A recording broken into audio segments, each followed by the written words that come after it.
Good afternoon, everybody. Thank you for being here. It's so wonderful to look out there, see a crowd. Thank you guys. Really appreciate it. And with that, I'm going to call the meeting to order at 5:30 p.m. Please stand for the pledges. I pledge allegiance to the flag of the United States of America and to the republic for which it stands, one nation.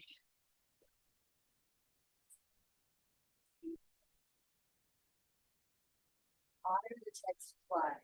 I pledge allegiance to thee, Texas, one state, under God, one and indivisible. All right, please be seated. This is a regular city council meeting, so let me remind you that the rules of formal decorum are in effect. If you need to have conversation or talk to somebody, please step outside so that you do not disturb the meeting in progress.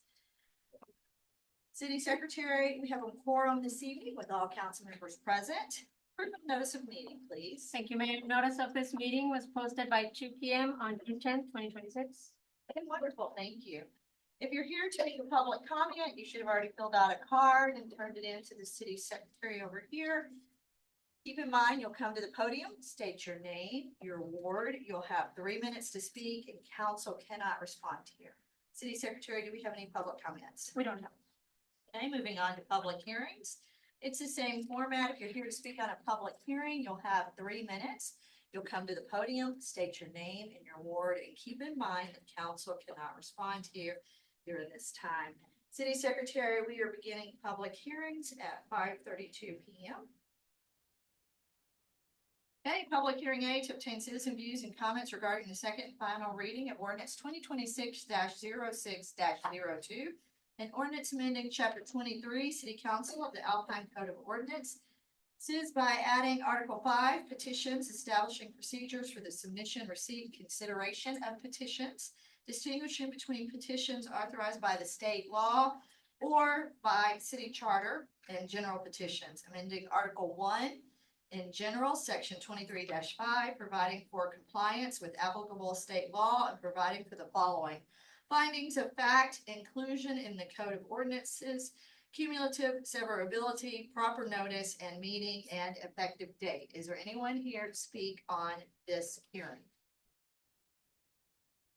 Okay, seeing none, public hearing B to obtain citizen views and comments regarding the second and final reading of ordinance 2026-06-03 and ordinance amending chapter 22, businesses of the Alpine Code of Ordinances, amending regulations related to the sale of alcoholic beverages for on-premise consumption within the C1 neighborhood commercial district, providing that certain properties located on US Highway 90 or State Highway 118 may be eligible for on-premises consumption without a special use permit, providing the establishment of up to a $500 penalty per occurrence for violations of the ordinance, and providing for the following: findings of fact, enactment, repealer, savings, severability, proper notice, and meeting and effective date clauses. Is there anyone here to speak on this? Seeing none, moving on to public hearing C. To obtain citizen views and comments regarding the second and final reading of ordinance 2026-06-04 and ordinance amending Appendix C, zoning, Article 1, basic ordinance, Section 4, non-conforming lots, non-conforming uses of land, non-conforming structures, non-conforming uses of structures and premises, and non-conforming characteristics of use of the City of Alpine Code of Ordinances, providing regulations related to pre-1968 non-conforming structures and uses, including continuation of non-conforming rights, repair, maintenance, and limitations on expansion, providing for findings of fact, inclusion in the Code of Ordinances, repealer, savings, severability, proper notice, penalty, and effective date clauses. Is there anyone here to speak on this? Okay, seeing none, moving on to public hearing D to obtain citizen views and comments regarding the first reading of ordinance 2026-06-05 and ordinance amending chapter 2, administration, article 4, finance of the Alpine Code of Ordinances by adding division 4, enterprise fund, financial management, establishing financial management policies for city enterprise funds, including rate sufficiency requirements, reserve requirements, limitations on transfers of enterprise fund revenues, annual reporting requirements, and long-term financial stability standards, providing for the findings of fact, enactment, repealer, severability, proper notice and meeting, inclusion in the code of ordinances, and effective date clauses. Is there anyone here to speak on this?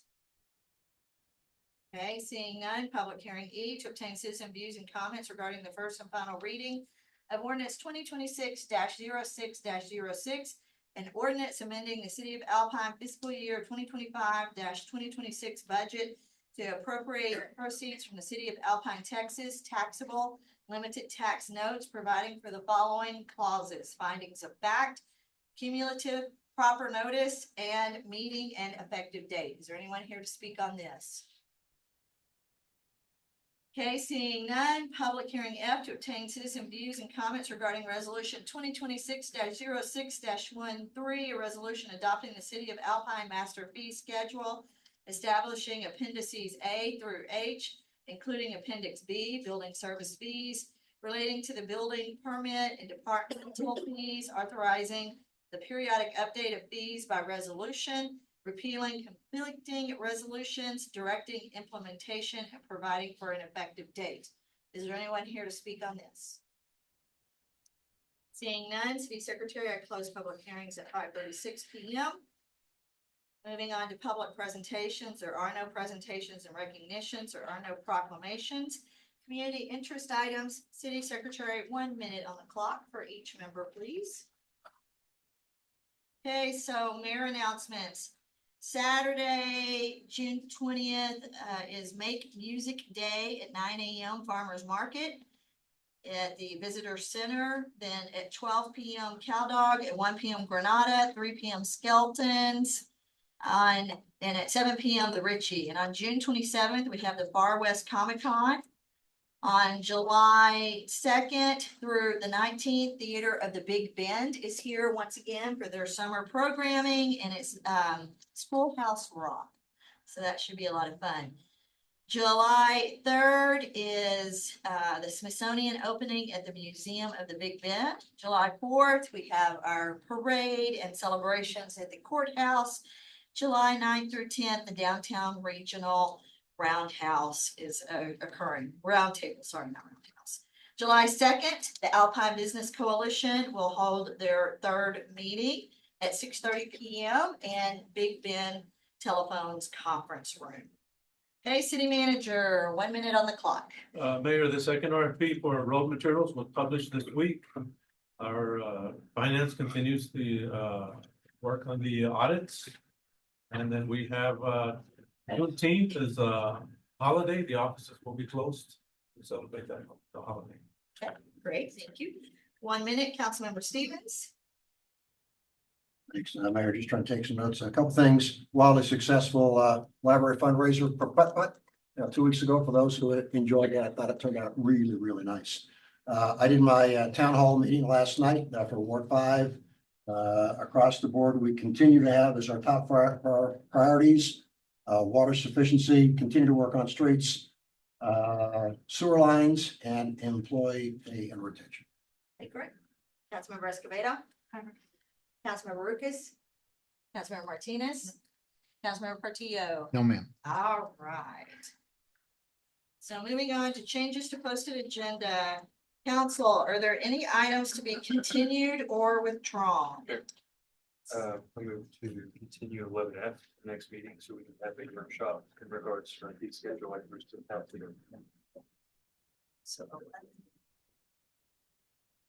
11F is approved resolution 2026. Okay, I need a second in order to move that. I second. Okay, any discussion on that? Let's vote. Aye. Aye. Aye. City Secretary, Council voted unanimously to move 11F to the next city council meeting so that we can have a workshop out of that. We already have that workshop scheduled? Supposed to be today. Right, do we already have it scheduled for next time?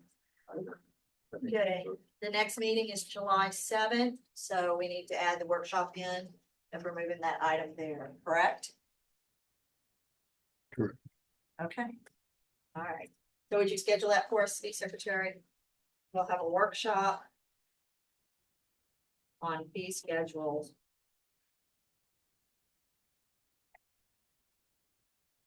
July 7th at 4 p.m. You're welcome. Okay, any other items to be continued or withdrawn? Okay, moving on, any items to be removed from the consent agenda for separate discussion? Councilmember Stevens? Mayor, I'd like to move 7E and 7F out for separate discussion. 7E, approval order contract RFP 2026-04 to 302. And 7F, approval of landscape maintenance agreement between the city of Alpine and TxDOT. Okay, those will be moved to separate discussion, which would be item 8. Yeah, and that's by simple request. Are there any other items to be removed from the consent agenda? Okay, moving on, are there any action items, council, that need to be added to the consent agenda? Okay, moving on, council, are there any time-sensitive items? Okay, seeing none. Item 6, time-sensitive items, there are none. Moving on to consent agenda. City Secretary. Thank you, Mayor. Tonight's consent agenda consists of A, approval of the June 2nd, 2026 regular meeting minutes. B, approval of the May 2026 invoice for Bohorquez Law Firm Services. C, approve order 2026-06-01, ordering a general election for the offices of the City Council Member Ward 5 and for the office of Mayor. And D, approve order 2026-06-02, ordering a special charter amendment election. Okay, council, I need a motion to approve items A, B, C, and D on the consent agenda. We approve consent agenda items A, B, C, and D as presented. I need a second. Okay, let's vote. Aye. Aye. Aye. City Secretary, council voted unanimously to approve items A, B, C, and D on the consent agenda. Okay, items removed from the consent agenda. Item E, Councilmember Stevens. Yeah, thanks, Mayor. My primary reason for this and the next one is I have no idea where we are from a budget standpoint.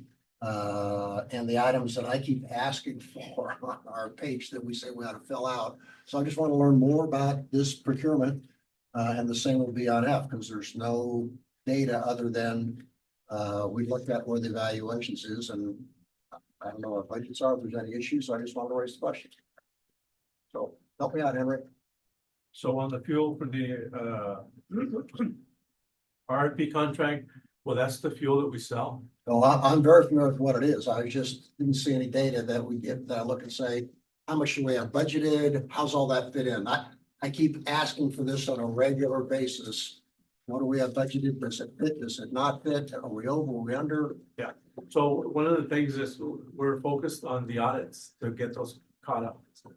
And that's, Vicky's working on that. If we start assigning her more duties such as this, then she's gonna stop working on the audit and get to this. So how is it that we as council know we're living within a budget or not, if we're not even willing to share what those costs would be against what we have for the budget? That ought to be a 5-minute job. So what we did is, last meeting, we published the reports, which is the revenues and expense reports we brought to council. This is a new contract for another year with Av Fuel. I'm sorry, I'm just struggling throughout. We council put an ordinance in place that we're not having been following at all. Okay, Victoria Sanchez, Director of Finance. This is actually a procurement requirement. Because of the amount of fuel that we do purchase per year, we are required I'm very to familiar. go with out it. for. I just wonder Exactly. how we doing against the budget. Well, this is not a report on the budget. This is a report showing that we did perform our due diligence. We have selected to go out for the best price that we can receive for the city of Alpine. It has been one of the management points the fact that we have not gone out for requests for proposals for many years. Yep. And so this is something that we were working towards compliance. Well, And so regardless of the company that it is awarded to, we still need to purchase that fuel and sell it. Currently, and if you feel free to correct me, but we are purchasing and selling it at a slightly higher price per gallon, if I'm not mistaken. So it is part of our revenue base as well. And so that's what we're looking at.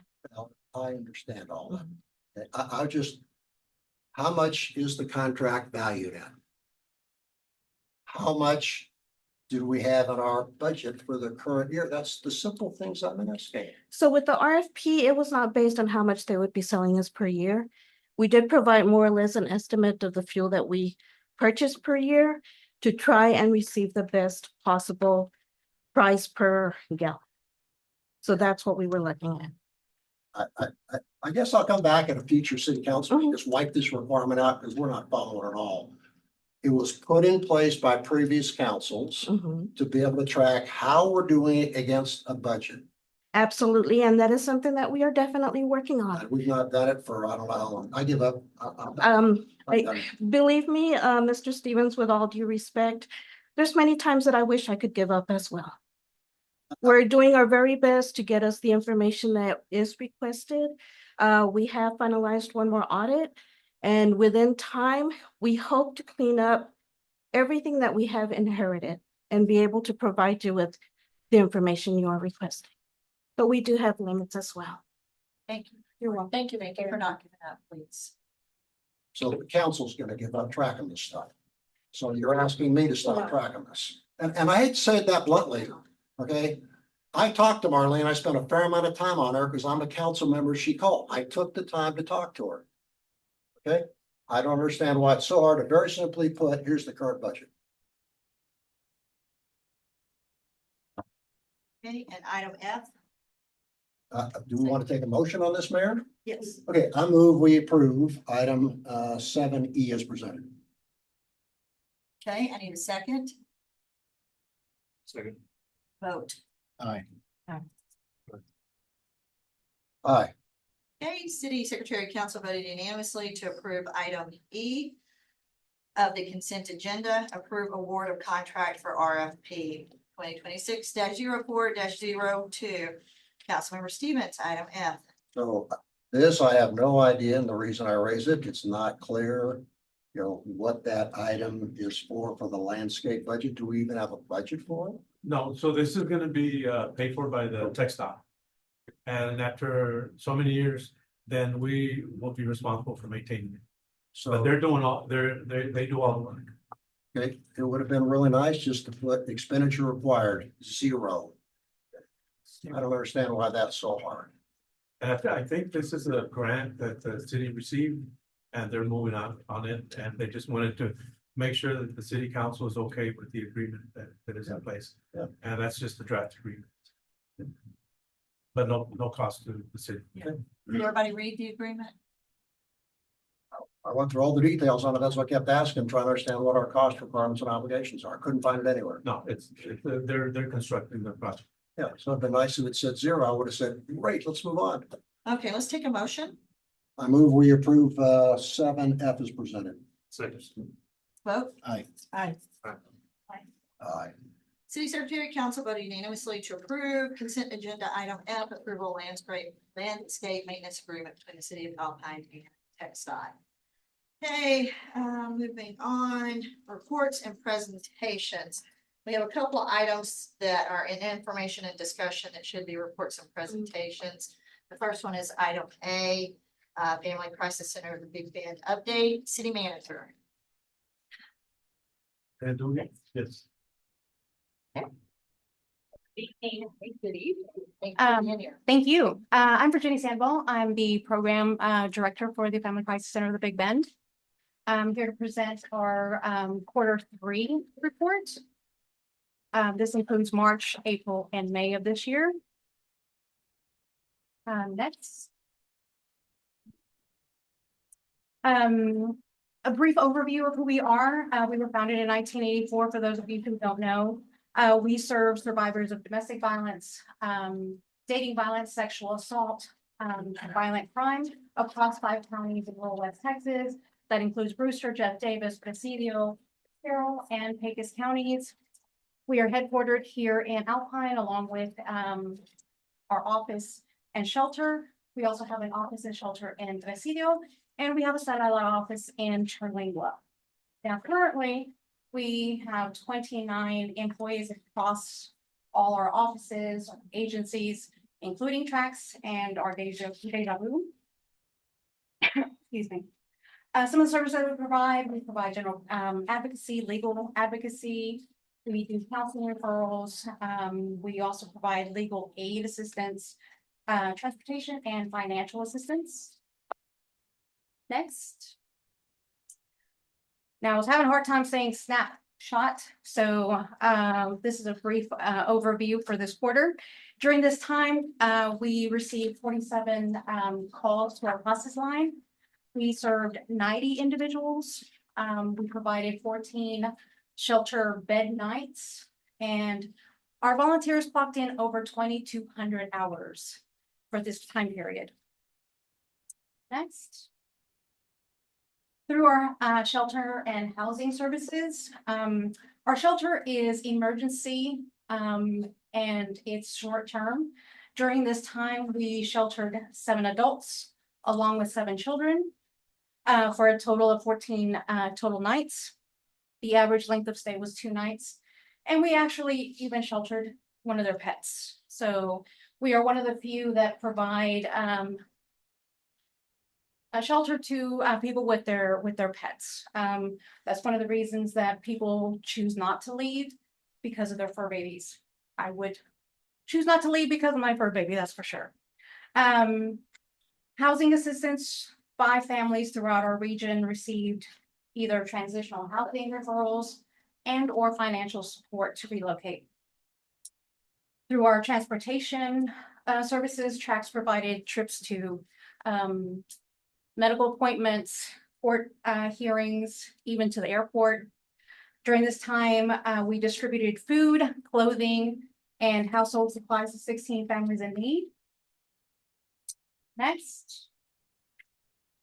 So we don't have a counselor on our premises. We do contract with a local counselor. During this time, we provided 26 crisis counseling sessions. These are at no cost to our survivors. 12 support groups were held during this time. These are peer-led support groups that connect survivors to others in similar situations. And during this time, our advocates provided free and confidential services totaling over 1,400. These included advocacy, financial education, legal advocacy, information and referral. Next. We employ 2 legal advocates, myself included being one, Deb down in Presidio being the other. We've assisted with protective orders, provided legal information regarding divorce in 2 cases. We were able to provide hearing accompaniment to 2 individuals in Presidio County. We have a great network of community educators that we employ.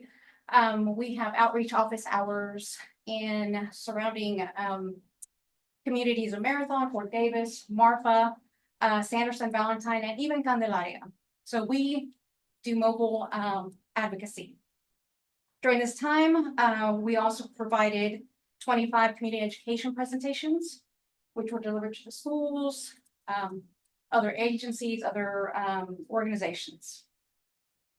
Now, I do want to say that we have a great presentations. We're just trying to get back into the schools again in order to provide presentations regarding healthy relationships, healthy communication, teen dating violence. These are subjects that no one wants to talk about, but are highly necessary. Next. Some of the big events that we had this quarter. As you may know, April is one of our huge and very busy months It is Sexual Assault Awareness Month. We co-hosted a spring symposium with Dr. Joseph Velasco of Sul Ross to discuss topics related to our work. We also held the Wear Teal Ribbon campaign. We had a series of social media awareness, social media awareness series. I don't know if you are aware, we have a wonderful woman by the name of Savannah Abney, who is providing free social media services to us. And so we're just trying to get, the name out. So she's doing a wonderful job.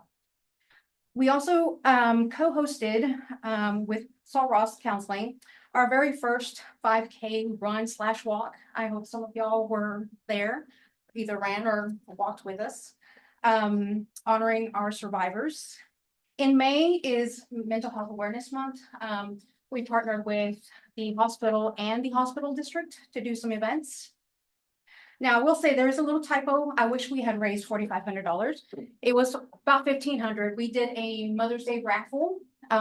All monies raised during that time will help with our 5K in October.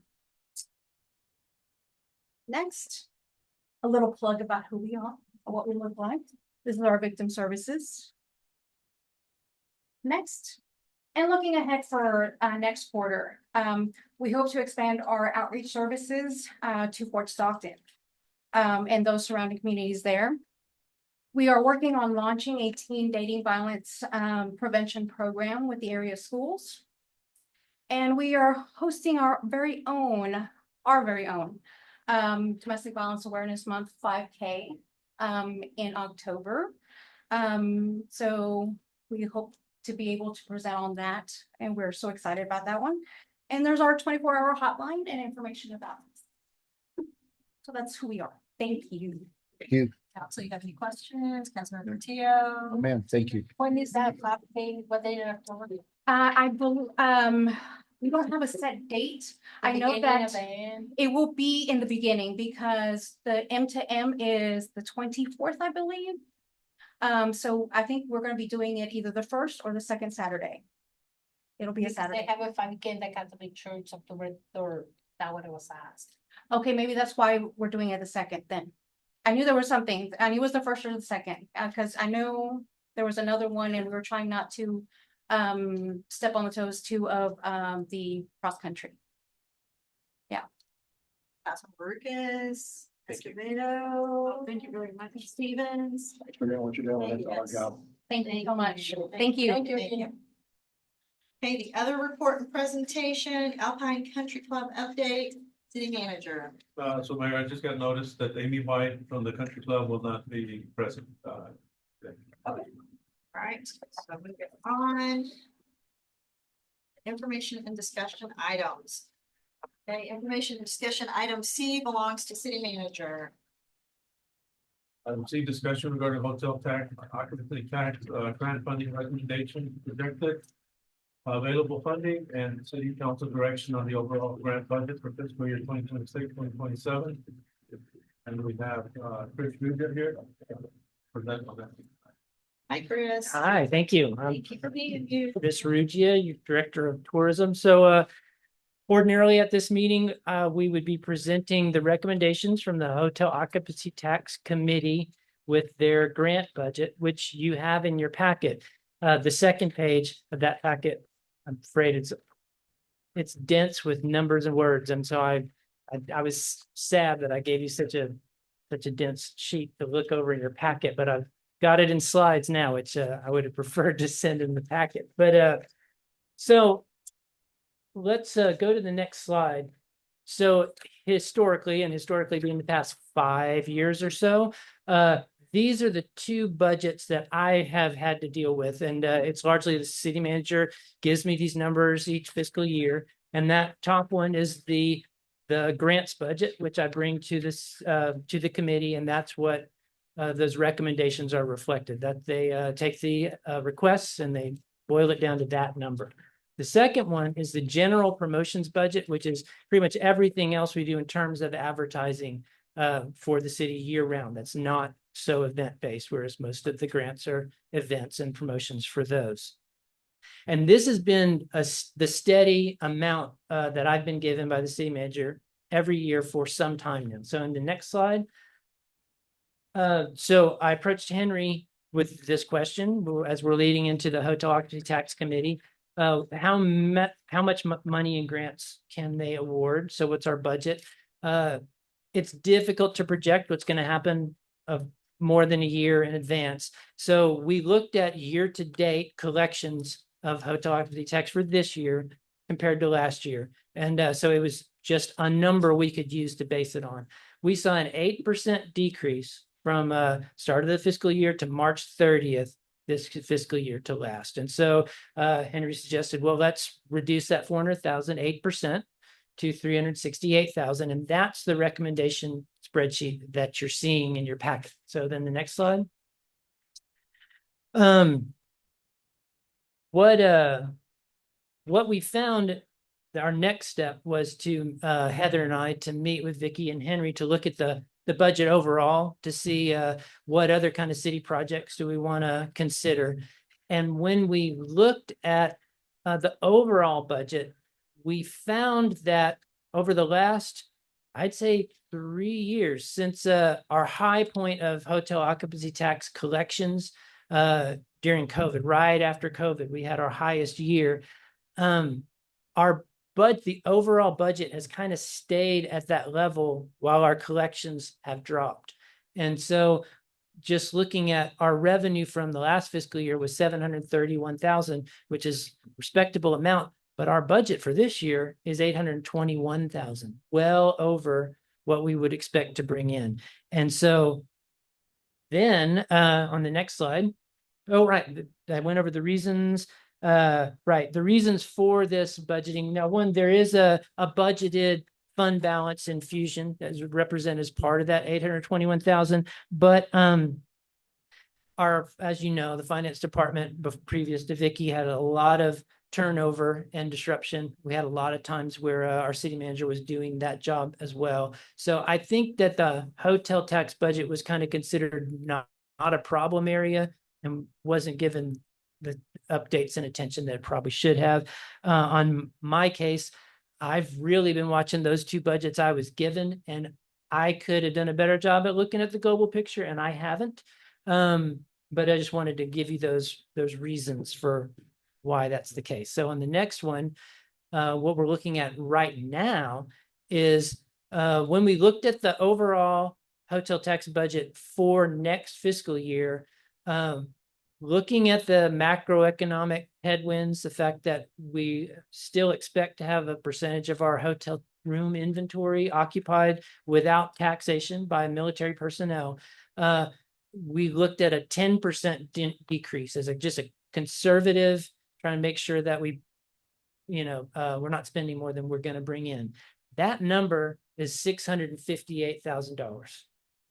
So then what we're left at is what are our fixed costs and what's left for programming. So the fixed costs, personnel are $202,000, facilities $43,000. There's also a fiscal fee that we talked about. There might be some adjustment there that's in the budget of $48,000. So what it comes down to is $364,000 is our total remaining for program for promotions and grants. So on our next slide,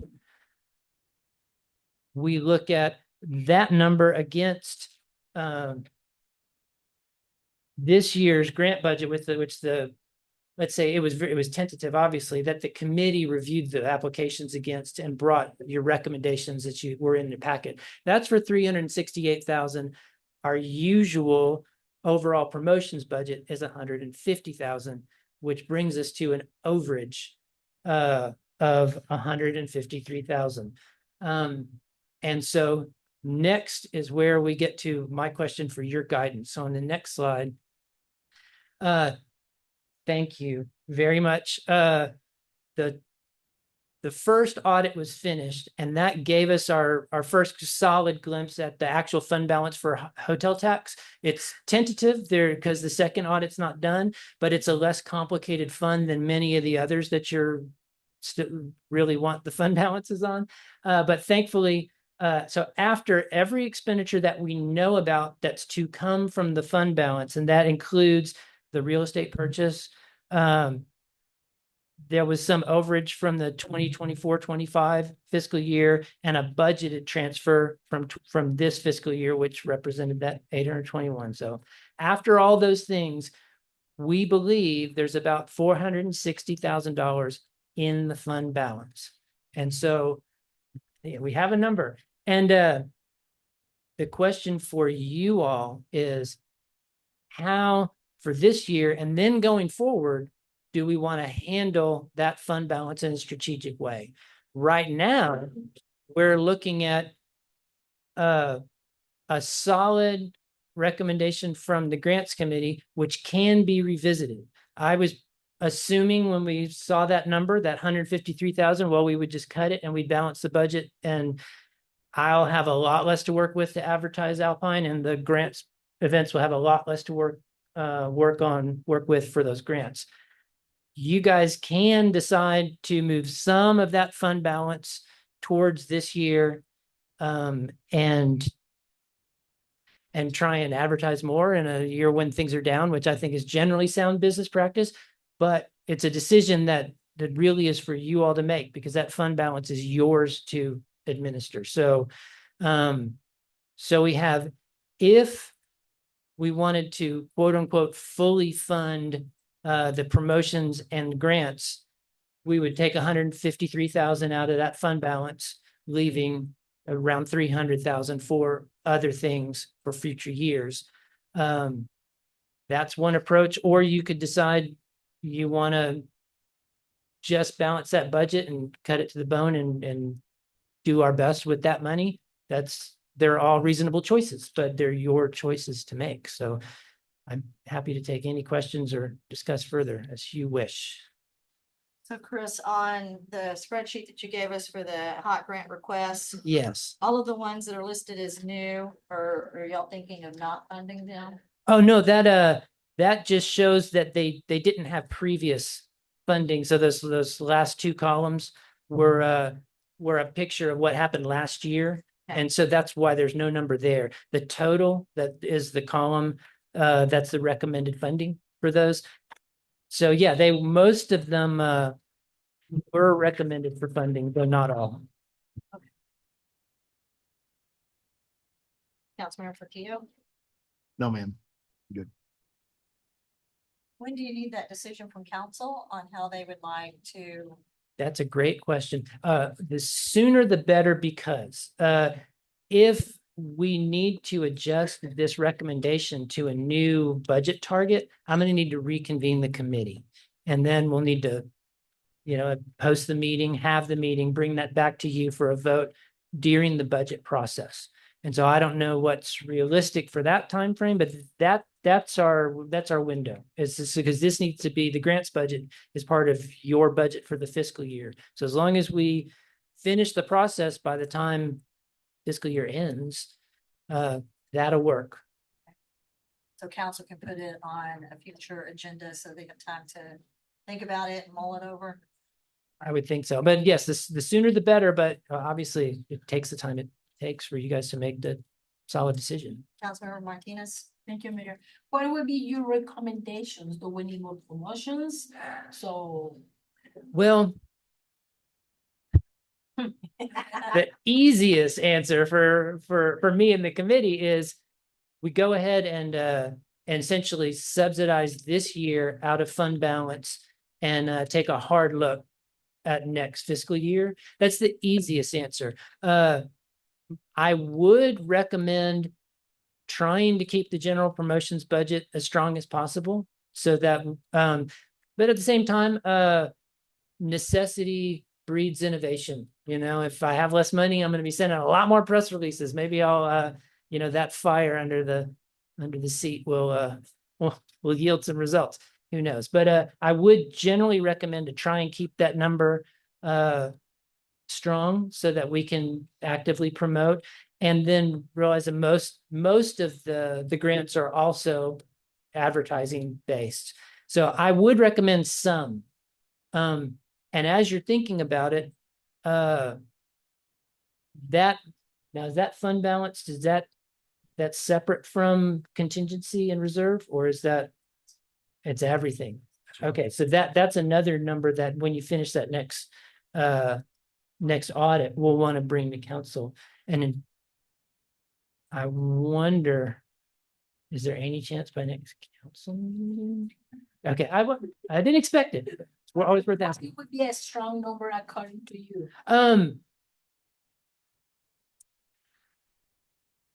Not knowing how much is reserve and contingency, that's a big question, because I'm thinking that around $100,000 of fund balance that you have available at any given time seems like a reasonable amount, because then you've got some contingency. Now, of course, contingency is a specific fund.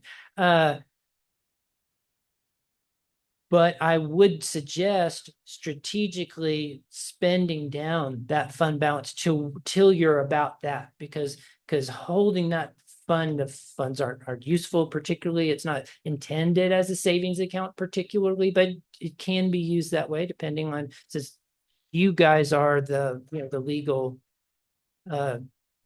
fiduciaries. You're given the charge for how to strategically use those funds for the city.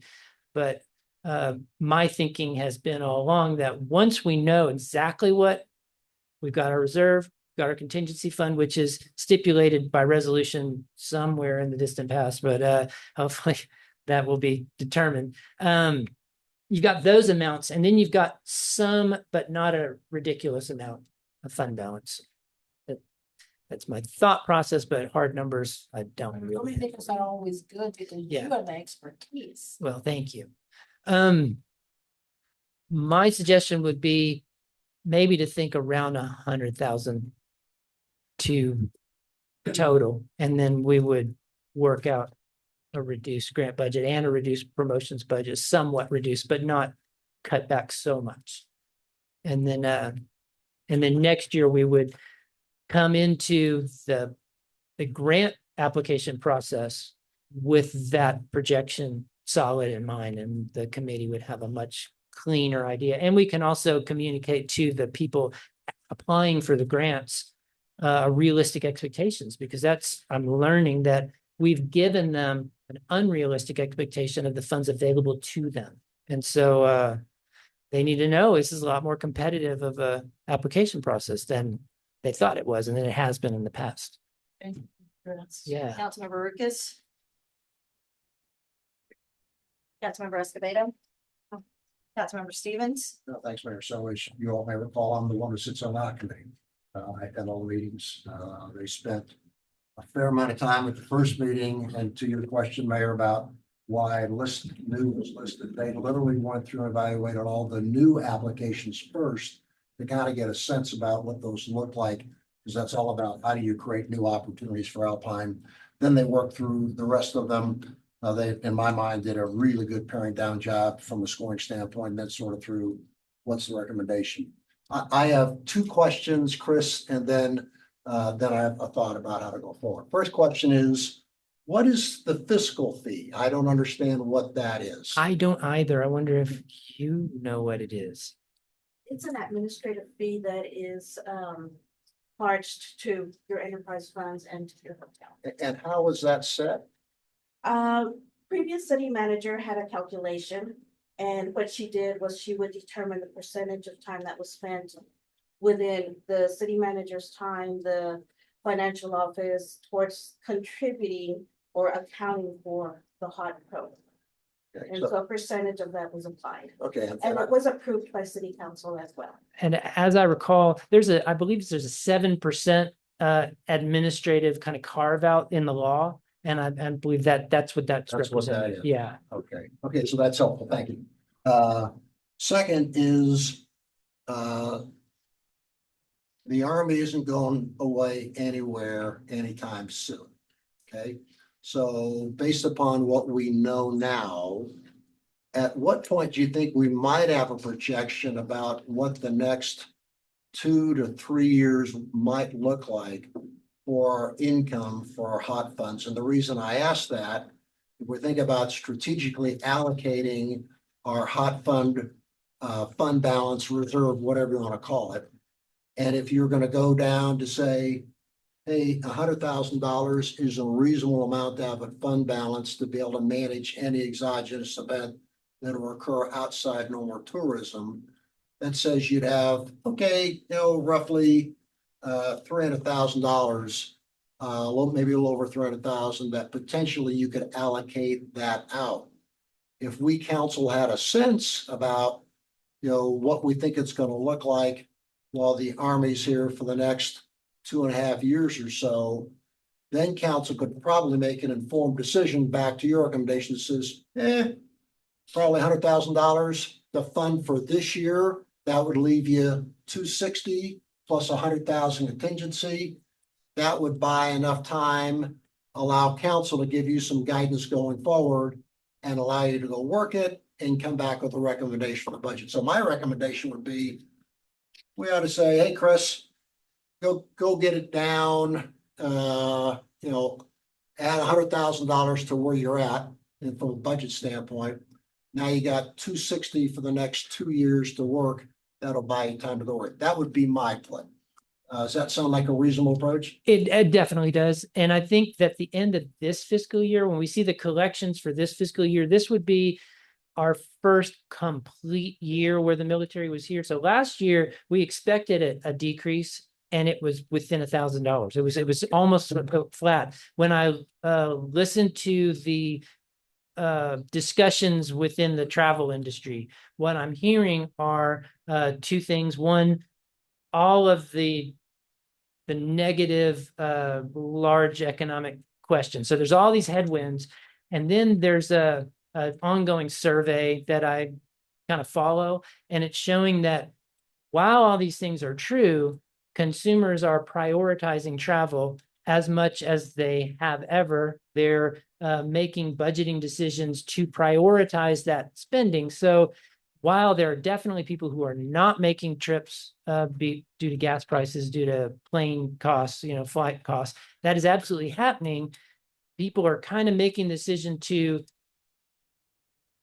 put money into a trip they really want to take, and then also letting some smaller trips go. So it's kind of balancing out, but exactly how cleanly remains to be seen. So you're short 150. A proposal would be fund 100 out of fund balance. You still have some work to do. That will allow you and the committee to go do some preliminary work. I think that's a solid Come back. That would be approach. my recommendation. I think it's very workable. If you guys wanted to make that call, we can always, as you say, come back after you cogitate. Thank you, Chris. Yes. All your hard work. Thank you. Thoughts, council? Do we want to make that decision sooner rather than later? Knowing what the committee has to go do, Chris, remind us how much you took out already to get to this number you had. You took out. Oh, gosh. It was almost double this that we took out. So you took out roughly 300,000 out of the request. Yes. You'd have to take another 50,000 out. So the committee's gonna have to go back to work. It's gonna take them a month to get an answer. So the longer he gets a chance to go do it, better off they'd have. So it'd be great if you were comfortable with that, but we could come back on on the 7th, is that the next? I mean, we could come back then and work it from this. Action item. Secretary. Yeah, Okay. so we come back on the 7th.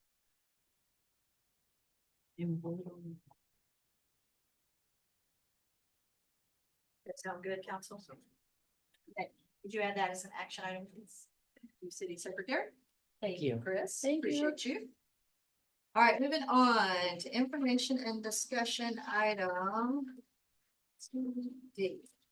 Okay, this one's discussion regarding the city of Alpine opting into the groundwater district with Oscar Meadows Research Institute at Sol Ross. So about a week or two ago, the city manager, Dr. Kevin Urbanzik from Sol Ross, professor of geology, Dr. Billy Tarrant from the Meadows Research Institute at Sol Ross, city manager, as I mentioned, the utilities director, Mike Macias, and then Ms. Ortiz from a water organization that does financing for different water projects. We spoke on the phone, and Dr. Kevin Urbancic was going to talk to us a little bit about the city of Alpine chose not to become part of the groundwater district, and he's going to give us the pros and cons on why we might want to take that conversation up. So Dr. Urbancic, thank you for Thank being you. here. Thank you, and you're welcome. Excuse me. So we're the Meadows Research Institute at Sul Ross. We're a new institute. I've been there forever, if you know me. But I am now the research scientist with the group, or one of them. We're funded by initially by the Meadows Foundation, which you may be familiar with. There's a larger version at San Marcos, the Meadows Foundation for Water and the Environment. If you're familiar, we're sort of Meadows West. Same funding, even though we're searching for other funding too. We provide applied research, education, and development and technical assistance is our sort of our charge for the region. And that's why I'm here. I want to say I'm here to present the facts as I can present them. It gets into some heavy policy and legal stuff at the state level, and I'm going to do my best. Facts only here, but I want to say that I'm also one of the directors of the Brewster County Groundwater Conservation District, just for, to make sure everyone knows that, but I am not representing the district. I am representing Meadows Research Institute, so that you understand as best as I can do from us what I believe are the facts about the situation. So City of Alpine, your water supply, we've had some issues recently with the wells in Sunny Glen. Your water supply comes from what we've referred to as an igneous aquifer. Geologically, it's pretty complicated. It's what our terrain is out here. It's fractured volcanic and intrusive igneous rock. Lots of problems with knowing where the producing zones are. There's not a lot of lateral continuity in how the water zones are, and there's not one. You have an idea of an aquifer is just this kind of pool of water. It's not that. It's a bunch of localized sort of porous areas in the rock that we can find and get water from. So one of the things I do research-wise is study that aquifer. The city wells, are in Sunny Glen. We have a few in the vicinity of Alpine. We also import water from Jeff Davis County, from Mitre Peak area and Mooskey Creek. The water use in the county is about 2,000 acre feet per year now. An acre foot is 326,000 gallons. According to the Water Development Board in 2023, the total county use for groundwater, not surface water, groundwater was 2,100 acre feet. So the city of Alpine and Northern Brewster counties, the bulk of that production or use. The Groundwater Conservation District was created in 2001. The enabling legislation included the fact that the city of Alpine opted out. And I don't know if it was a choice by the city or if it was the way the district was formed and by default, but many small towns, less than 133,000 population, opted for not being included in the district at that time. And Midland was the target for that exemption, but Alpine is, regardless of how it happened, Alpine is exempt. The Groundwater Conservation District, our mission is to manage, protect, and conserve groundwater resources of Brewster County while protecting the property right and promoting constructive and sustainable development in Brewster County. The goal of the district in pursuing its mission is the sustainability of groundwater resources of Brewster County. So we're looking at it as a resource. We don't want to stop economic development, but we want a sustainable future. So Chapter 36 of the State Water Code enables districts to require permits for commercial use of water. If you have 10 acres somewhere and you're going to use your water for your house, your garden, and your cows, basically the sky's the limit. You don't need a permit. We like to know it's being drilled or whatever. That's an exempt well. If you're less than 10 acres, we have, and it's just for your house and your cows and your garden, we have an option for that too. But what we're really talking about here are those that are water uses, wells that are drilled for commercial purposes. So that it requires a permit. And that's part of Chapter 36 of the State Water Code. There are currently in the county a handful of commercial permits. We have 2 farmers in Sunny Glen growing alfalfa, mostly center pivot out there. We have recently added the water districts the water supply corps in Marathon, Studi Butte, Lajitas, and Terlingo Ranch. We have them on. There's an aggregate company north of Alpine that crushes rock. They have a permit. And then we've got some small, low production uses in the vicinity of Alpine. For the most part, there, like I said, it's a handful. The total permits add up to less than 1,000 acre feet per year, approximately. You can compare that to our use of about 2,000 countywide. So that's total water use. The district is part of the Texas Water Development Board, and evolved from Chapter 36. We have to do some science on the aquifers, and we have calculated a modeled available groundwater number that's called a MAG. It's part of our regional planning, and we think that our MAG is about 2,500 acre feet. So if we're using 2,000, part of that is 1,000 in permits. City of Alpine's the other balance, maybe something like that, or the city's using 2,000. We're kind of at the limit of our MAG, really. We're close to it. We're also right now in the process of updating those numbers with another term. It's acronym heavy. The state forces us to calculate desired future conditions. And our desired future conditions are up for public comment. And by the way, the district has a meeting this Thursday at 8:30. And you can comment on this, but our new desired future condition proposed is 52 feet. And what that means is in the next 50 years, we would like for the water levels in the area around Alpine to not decline by an average of over 52 feet. Personally, I think that's a little bit high, but that's what our consultant gave us as a number based upon analyzing groundwater level trends. So, but that's up for public comment. So I encourage you to comment if you would like. Our district, like I said, yes. So that's levels decline 52 feet? Yes. Yeah, I just want to make sure I understand. Yes, exactly. But it's not one well. Yeah. We've got some target wells. You don't want to just put it on one. Yeah. But this year over the last 5 years, we were not given a very good model by the board. So we were asked to calculate it ourselves. We did the best we could. But it's up for public comment. Again, the city opted out through a rule 36.121. Such that there would be no limits placed on the amount of water a city can use or sell, but it makes it difficult for a groundwater district to monitor current uses, promote sound conservation practices, and protect the region's groundwater.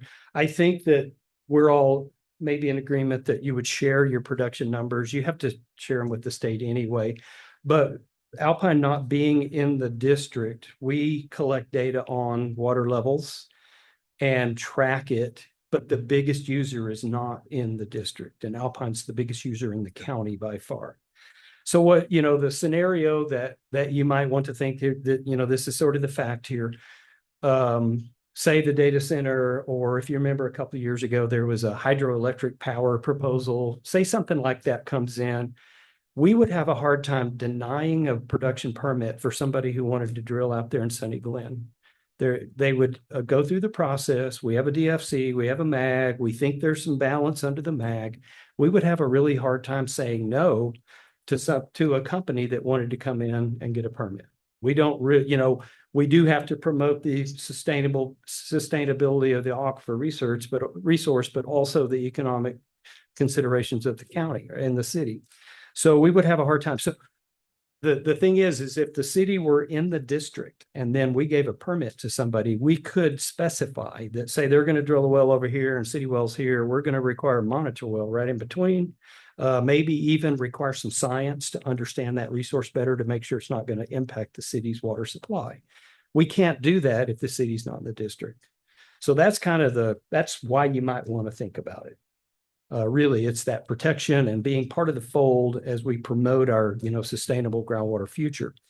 The con side of it is that there's a $2,500 permit application fee per well, and then there's a $10 per acre foot permit production fee on that.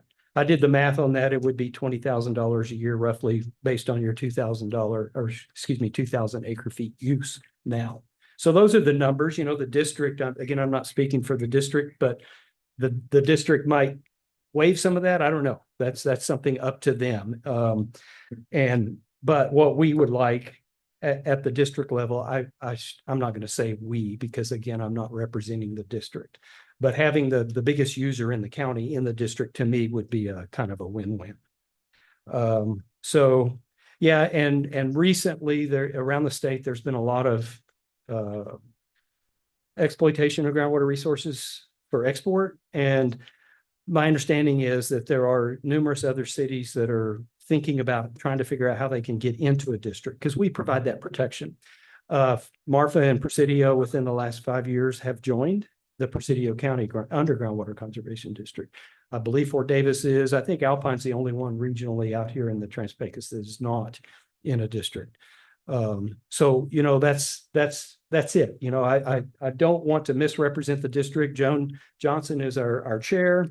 Tim Leary, Tommy Mangrum, Ambrosio Valles, Colton Foster, and who's our other one? I wrote them down.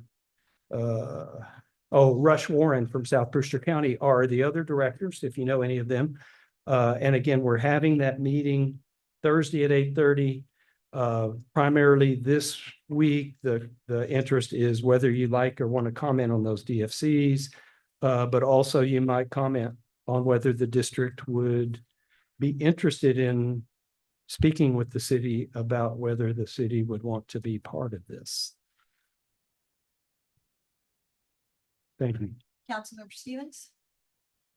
Thanks, Mayor. So what are the restrictions that the groundwater district can place on the city? The only restrictions, if you were, I'm going to say, to my knowledge right now, I won't say the only, if we gave you a permit, we would put production limits on that well based on historic use. But if we did it like Presidio County, they almost doubled it. So they gave them a lot more room in the cap. Because with a permitted well, you have production limits, you have to meter and report quarterly and that kind of thing. So Presidio is a little different because their enabling legislation included a potential for an ad valorem tax, and they voted that in. So Presidio, Marfa and Presidio don't have any production fees because it's a tax-based thing. So they have no fees. They just have $100 a year permit renewal or something. I don't think our district is interested in that, and our enabling legislation doesn't include that even as an option. That would be harder to do. So, but maybe that is something we'd want to look at. But otherwise, it's just that production fee that we have. But there would also, like I said, be to answer your question, be a cap on the production. But it would be generous so that it would be, like I said, maybe I'm guessing double of what the historic production is. Our groundwater district members selected. We're appointed and we're supposed to represent different regions. We have to have at least one in each of the county commissioners' precincts. We have to have South County representation, and we have one. It's Rush Warren. That's been hard to keep. But it's sort of appointed by the county commissioners and then geographically distributed. So the groundwater district is created by the county commissioners. It's supported by, I guess, maybe the way to put it, and right, created and appointed. Yes. The reason I spent a lot of time at Pecos when I first came on council because we didn't have one. Yeah. Wasn't operating well at the time at all. So Yeah. I learned all about groundwater district Right. out there. So I'm trying to understand. this. Yeah. Greg Perrin is the GM over there now. He's a really good person. Okay, thank you. Councilmember Escobedo? Thank you. Councilmember Lucas? Where's the meeting on Thursday, sir? It is at the annex across from the courthouse where the library used to be. Library. No. Yeah. Yeah, the Val Beard Annex, that's right. Even though we're having that public comment, it might be in the courthouse itself. I saw that the agenda was up. It says Val Beard Office Building, so it must be there. So if I'm understanding correctly, joining the groundwater district, we're looking at $2,500 permit fee per well, Per well, and then roughly $20,000 annually, and that buys us protection. yes. So And that's based on your, based on our production, it's gonna be well north of 20,000 a year. if I it's, went through the calculations. We're close to 3,000 acre feet. oh, you are, okay, yeah. because I got data from, okay. Yeah. Yeah, if you're more, but yeah, that's the data I have. You know, in the district, well, I don't want to I'll leave it at that. I want to present the facts, not what I think the district might do. We could talk to the district about that. Councilmember Martinez? No, thank you. Councilmember Tio? No, ma'am. Good, thank you. Yep.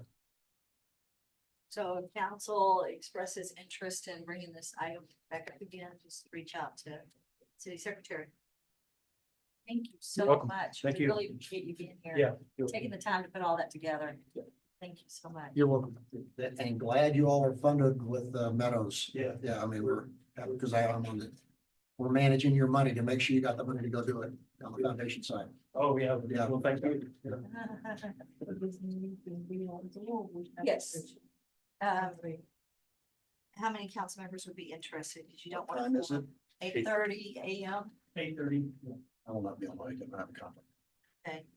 What day? Thursday. Thursday. Okay, you should be. Oh, that one. And maybe Rob, at the next meeting, you put an information discussion item, you and Evan can come back and share with us. That'd be great. Yes. Yeah. Sound good? Okay, Councilmember Petito, are you interested? Can't do it Thursday. Okay, all right, so we will be fine. We won't be a quorum. And may I ask one more question? So how is it that the groundwater district cannot stop a commercial enterprise from coming in if the city is not part of the groundwater district? Even if the property is not city property? Well, I'm not sure I understand, because if they want to, if it's not in this, if it's not the city property and it's in the district, Right. our obligation is to review and approve or deny any of the applications. And we base our decisions on that MAG. Did they do the right science? Because they have to do some science. Right. And is it going to impact another well in the district? Okay, That's as I understand it. so just make sure I understand, the reason you wouldn't be able to do an analysis of the impact of another one of the district, if the city's not part of the district, the city's excluded from the analysis. Yes. Got it. Yeah. That's helpful. That's the best I understand it. And if there are more questions, Joan is pretty good. We're all just local. Yeah. I have really good colleagues in that big city in the center part of the state that help me with this. So I can really rely on them for better answers to questions like that. But that helps. Thank you. Yeah, yeah. Okay. Anything else, council? No. Okay, great. All right. So, Alex, do you want to go ahead and put that on as a discussion item? Your Councilmember Lucas and Councilmember Martinez next week, our next meeting. So they can share with us what they got out of it. Okay. All right, so moving on. Thank you, Dr. Urbancic, for everything. Discussion item E, discussion regarding the development of a strategic water infrastructure plan with a focus on evaluating existing wells, determining which may need refurbishment or replacement over the next year. And so we have Jacob and Martin, who has presented to us numerous times. They're not here tonight. This is just a preliminary, just to talk with you guys about it. And Andy's proposal on what we need to do as far as water pressure and replacement, the booster pump, which we're working on, the well, which we're drilling. Just for transparency sake, it would be good for us to come up with a formal plan based on what our engineers have recommended. How detailed, that'll be up to us when we discuss, when do we want to do what wells should we look at next? Which one is in the most critical shape that might need to be replaced so that we don't have another incident where the casing collapses and all of a sudden we're running to find water runners from Midland, Odessa to move water back and forth. Are you guys up to trying to formalize something? Maybe have a discussion and have Jacob and Martin present what their recommendations are and us come up with some kind of strategic plan to present to our citizens. There's a lot of discussion out there about the infrastructure and how it's been neglected for so long. We have leaks from pipes that are 40 years old, 50 years old, 60 years old. They want council to come up with some type of plan. Put that in place so that we have an idea of what we're gonna do next, what's most critical. Is there another well that's in danger of collapsing? Well, probably all of them, since they're from the 1960s, but which one is in the most critical state? So I wanted to open that up for discussion tonight, and then have Henry reach out, or Alex, whoever does it, reach out to Jacob and Martin and see if they can present to us, and we could start working on this. If we can full transparency, put it on the city website as well, so that the residents know that we are thinking about these things and that we're working towards fixing the infrastructure. Councilmember Portillo, I'm all for it, Mayor. I think we need to proceed with it. Councilmember Martinez, I'm 100% agree with this. It should have been done a long time ago. Councilmember Lucas, Is your proposal to reach out to Jacob and Martin, have them do essentially the same thing they did with our wastewater treatment facility and all infrastructure? yes, and what they've started with their recommendations for us with Sunny Glen. Put our Recommended use to- entire, Yeah, the the entire, entire water infrastructure, so Mooskie's in, Sunny Glen in, the entire Yes. distribution side. yes. Yeah, absolutely. Councilmember Escobedo? Oh, I agree. Councilmember Stevens? So I have mixed emotions, and I think we need to do it. I don't think there's any question about that. As I mentioned probably 3 or 4 meetings ago, this council used to look at our water wells once a quarter. We used to look at production, and we used to look at well depth, back to what we're talking about from a groundwater district. We haven't seen that. If we don't have the resources to go do that, then I guess we're gonna need to go hire an engineering firm to help us with that. In my mind, my struggle is we're spending a lot of money on engineers. This city has spent a lot of money on engineers and not gotten much out of it. When I came on council, we were spending $600 to $700,000 a year on engineers, and nothing ever came of it. So I'm all for doing it. I just want us to be able to get some data and actually take action on it. And the first thing I'd like to see is how many wells do we have? How old are they? What's their production? What's their well depth? If we don't have the resources to do that, we ought to go hire an engineer to go do it. So I agree with that. I think that's going to inform us about where are we and how do we start heading down the next path.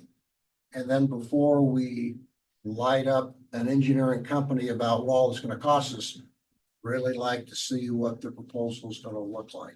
And the reason I say that, we looked at a capital improvement plan that was $17.3 million over the next 5 years. We're going to approve, I presume tonight, something that Rob put together, which I think is terrific, making sure we're spending the resources on what we need for our enterprise funds. So I guess exploring it, I just wish we'd do what we say we've been doing, and I get frustrated that we have not, because we've had changes in personnel, we've had changes to city council members, we've had change in direction. So what you're hearing is support, but frustration about having seen this start so many times and seeing it die because of changes occur. So I'd like to first start off with how many wells we got, and how old are they? And what are the well depths and what are the productions? It'd really be nice to see that. Mike, can you come up? And then we have a hand up.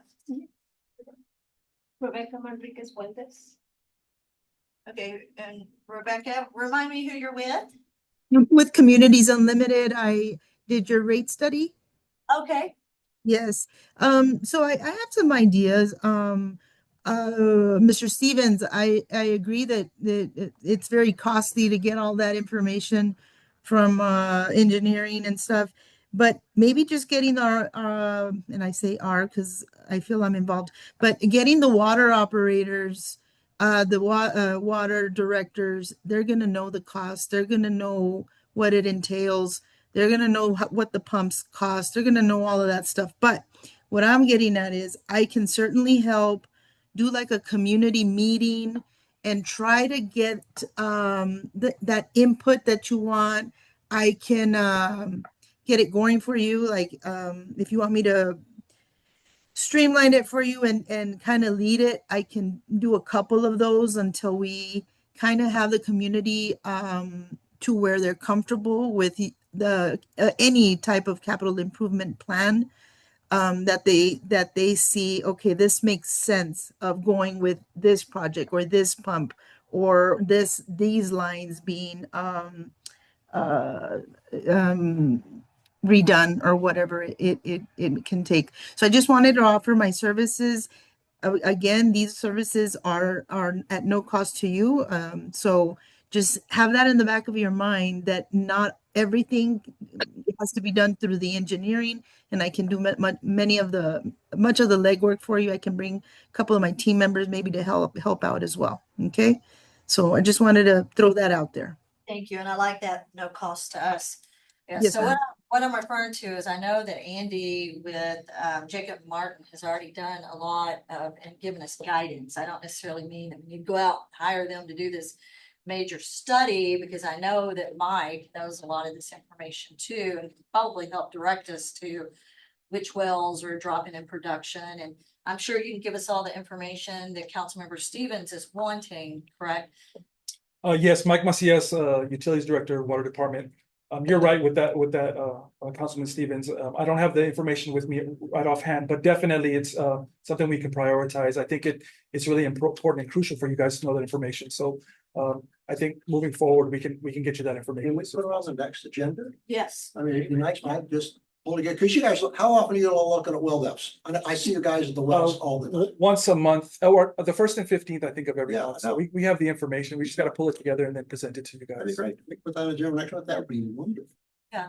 We were low and just, well, so the name, age, capacity, well depth change over the last year, because I know you got all the data. Yeah. Help educate us. Yeah, Yes, we What you need that got? information. Agreed. We can do a lot of the predictions on our own, on which ones we might want to go after next, to make sure that we don't have another well failure, complete well failure. Correct. Yeah. Yeah. Okay. All right. Okay, so would you please add that, and that will probably be a discussion item from here on out for several meetings. That'd be So we great. can come up with something that we can present to the residents and say, hey, you know, well, whatever is the next one that's most likely to fail, and this is what's recommended. Henry, do you have any input for that? No, we're working with Jacob Martin to apply for a USDA grant. It's a planning grant of about $75,000 to get all this information. Good, okay, you just update us on maybe the grant at the next discussion and the discussions board. Okay, perfect, okay. This was the number one item on the town hall last night. Yes, it's the number one item across the city. Yeah, but I. Yes. Yeah. Yeah. All right, good. Okay, so we will work on that. It'll be good for us. Have a strategic plan. Okay, discussion item F, city manager, if you would read that item and. A discussion regarding the manual painting field interlocal agreement between the Alpine Independent School District and City of Alpine. And so we've been working on this, with our attorneys. And, the item, we have a draft of the interlocal agreement. Dr. Reinhardt is here. If you have any questions, I've looked over the agreement. It's pretty well balanced. City retains ownership, split the cost for the development and for the improvement. And then, you share, the space. And maintenance and, yeah. Yes. Okay. And then there's escrow agreement for the And funds. then there's an escrow agreement for the funds, it's estimated $650,000 each to support that. And your thoughts on the escrow agreement?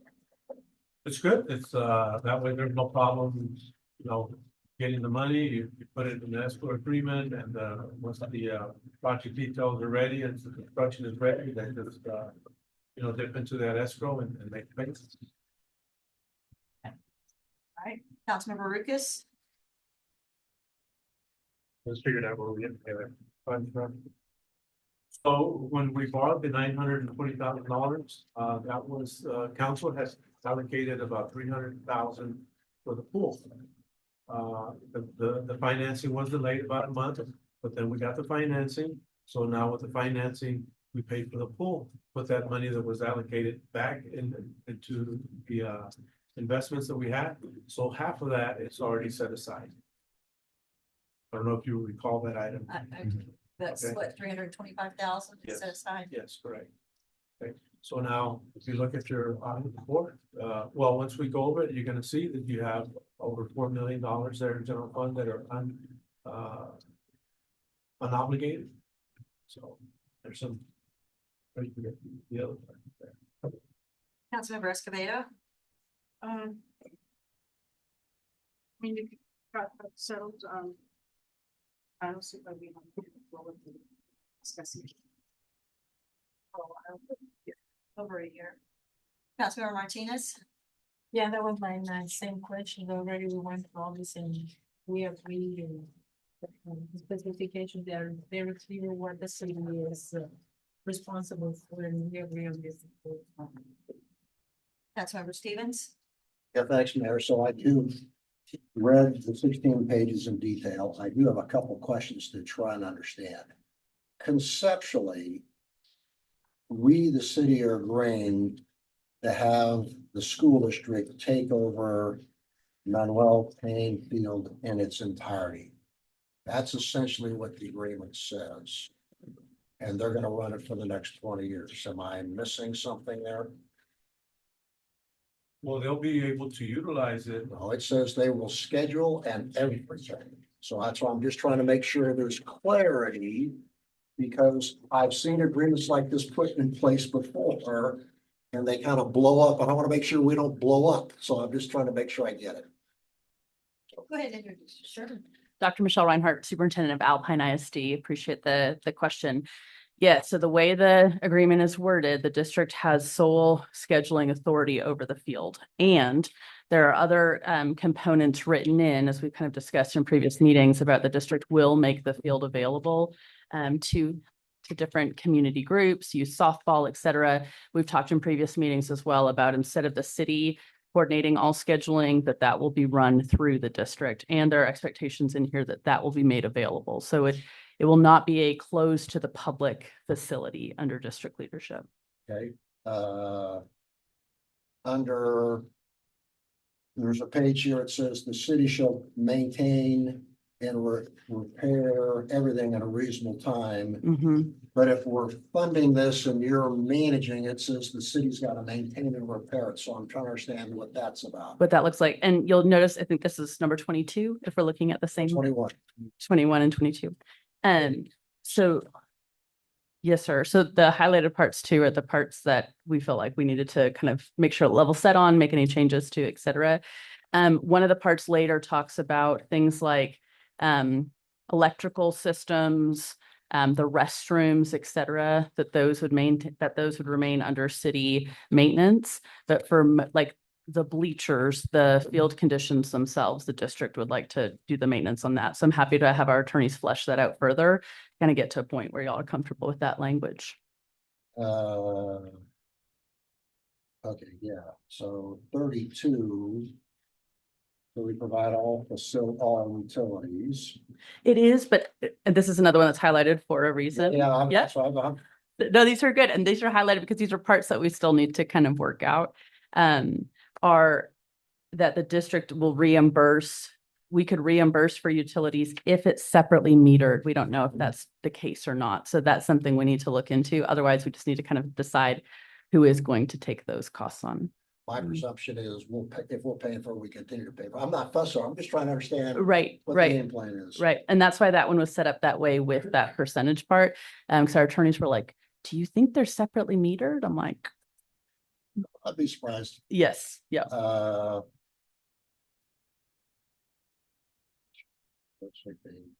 Bragging. So structural things, we're gonna be, here it is. It says, the city is responsible at its sole cost and expense for maintenance and repair of all building structural facilities that are not routine field maintenance, including Mhm. restrooms, plumbing, electrical systems, lighting, seating, which I thought we were gonna kind of jointly work that, but now we're gonna have to maintain them. No, good question. These are good things to push to make sure we're clear on. So like the restrooms and plumbing is not part of the plan, like it's not part of the Got it. build. Yep. The electrical systems and lighting are also not part of the build, that we're using the existing lighting that is there. You're right that the stadium seating will be part of that. So happy to visit with our attorneys about how to change the wording on that section. Yes, okay. Or maybe to include it to say, again, they would have better wording for this, but like fixed improvements that are not part of the 2026 enhancements or something. There's just. So the yellow is still to kind of get sorted out. Is that what I'm hearing? Right. Those are the parts that our attorneys were like, make sure everyone looks at these parts particularly and gives input on them so that they reflect what both entities would like them to say. And I read. I continue to be wildly supportive of this. This is not an issue. I'd certainly like to maybe do one more walkthrough. When are we up to a timeline? Well, we've got to have the deal done so we can make sure you're ready to go in, as I recall, October, November, trying to get this thing lined up. Good question. I think we're, based on the timeline with the vendors we've talked to, I think we're still on track right now for November completion. Yeah. I think if y'all were looking at another 2 to 3 weeks, that wouldn't completely set us back. Also, there are parts that the district can move forward with in terms of, there's some, I'm going to say the wrong things here, but like topography and some dirt work things that are, that do have a cost, and we've been waiting to move forward with those until we had the ILA in place. We're also comfortable moving forward with those kind of in good faith, knowing that the city's still interested in it, just wants to make sure we get the terms correct in the agreement. So I think those are things that, knowing the city's position, we could move forward with, which would help not slow down the timeline potentially. Does that give you the kind of time you're thinking, Mr. Stevens? Yeah, that's Henry, who's our devil's advocate on this? And I use the term devil's advocate. Relationships are always great at the beginning, and then when they blow up disasters. You want the ILA to be strong enough and to be worded so well, regardless of who's in y'all's seats, regardless of who's in my seat and our board members' seats, that it still reflects something that's really positive for our community. And part of my struggle was I was kind of looking for like a 2-page agreement that says, here's the only way to go do this forward, because it's pretty simple. Well, and to be fair, right. Well, and our attorneys were like, listen, us, the district is putting a significant amount of money into something that we do not own and will not own. And so they wanted to be really clear about protecting the district's interest, but then the public's interest, right, from both organizations' standpoint. So understood. And part of my questioning line is because of watching what's going on between you all, Sul Ross, and the Cowboys on Coconut Field. Because you all own the field. Right. Sul Ross does a lot of maintenance on it. The Cowboys use it. And I just watch the internal that goes on every year in terms of what's going on it. And I want to make sure we don't get into that. Right. Exactly right. Because essentially we're saying, school district, go take care of it. Because you're gonna run it for the next 20 years. And we're gonna own it, but that's it. We're gonna be a silent partner. And so I'm still comfortable with that because the players that are in place, it's when the players change. Right. You want an agreement that outlasts the players and make sure it still protects the interests of both sides. Absolutely. So do we. Yeah. Famous last words. So anyway. Are there other areas that you would like Mr. Arredondo and I to go back and work on and refine in that time frame? So I appreciate where you're at in this process. Why don't I send some notes to you, Henry? I'll do it tonight or tomorrow. You guys can work through it. My sense is you'll be able to sort through it. I just want to make sure I always try and look for devil's advocate, someone who is going to say, what about this? What about this? Right. So we thought I would. Yes, sir. 10 years from now. So, because the other thing, 10 years from now, if this blows up, we no longer have a financial obligation to you all, and you all have none to us. Right. So it's really a 10-year agreement. It's a 20-year agreement, but if it blows up after 10 years, it's kind of no harm, no foul. Right. Do I have it correct? In terms of you don't owe us money back at year 10 if y'all cancel it at that point. Yeah. Yes, and I think I'd have to go do some research on that because the reason it was written for 20 years as well is because of the amount of funds that the district is investing in something that we don't own. So I don't know what happens in year 11 if you come and say to us like, thank you so much for this. Thank you so much. But that's a great question that I'm happy to get with our attorneys on and we can get you an answer on that. Yeah, that'd be helpful. So are your attorneys working with our city attorney? Not directly. Both sides have been reviewing it individually. I just want to make sure that the public will be able to use it as Mhm. well. What that booking process looks like. Right. I can speak to that because we have a similar booking process we do already for our gyms, for our fields, et cetera. So there's a form online that they can go online, print out a copy of, fill out, bring it to the administration office. Also for anyone who that's cumbersome for, they can call the administration office and we walk them through the process, et cetera. But it's just a form they fill out saying we want to use it on these dates, these times. Is there any particular like a specific cleanup or prep that you would need for that, et cetera? And then it goes through our different internal approvers. So like in this case, it would go through our athletic director who would look at, do we have anything that we're using it that night for, et cetera. And then we coordinate that permission. But so going back to examples of other facilities, we've done this for our gyms, Buck Stadium, we provide community access to those fields regularly, to the youth organizations all the time, but also to other, hey, we're working on this travel team. Can we get some gym access? And we do all of that at no cost. Questions, council? Nope, I'll send you the notes. So do you think you'd be ready for the next council meeting? Which is, July I'm sorry, I missed it. July 7th. Yes, I would actually be bringing it before my board for approval on June 29th, just based on the cadence of when our meetings are. And so I'd have it done by then and then could send it to you. Yeah. And then Henry and I will. That's an action item already, agreement to be approved. Yeah. Or a discussion item still. Probably want to go ahead and move forward with an action item. Okay. Yep, that's right. Yeah, thanks. And if there is any other feedback or edits that y'all would like to see, please just let me know or Mr. Arendano know, and then we'll happy to take action on this. Awesome. Thank y'all. Appreciate it. Thank you. Then we'll take a short break before action items. So discussion item G, city manager. Discussion regarding renewal of the Alpine Country Club lease. So on June 2016, the city of Alpine entered into a lease agreement with the Alpine Country Club for the use of city-owned property as the Alpine Country Club golf course. The agreement requires an annual review and resolution to outline water allocations, applicable rates, and improvement efforts. The Alpine Country Club has continued to partner with the city to implement capital improvements and utilize available resources for the benefit of the course and the community. The country club has actively engaged with city council to address shared concerns and ensure ongoing collaboration in maintaining the golf course as a community asset. As outlined in the original agreement, this lease will require renegotiation in June 2026, making it important for both parties to continue regular dialogue and review of long-term priorities this year. So this is the end of the 10-year agreement. And I've been in contact with Cynthia. And so, because we didn't come to an agreement with the current country club, but we can have a letter agreement just to kind of continue until we resolve this. So what is it that we did not come to an agreement on? Well, into a long-term agreement. Does council want another 10 years or just a 1 year or? Yeah. And that's what you want us to try to decide tonight?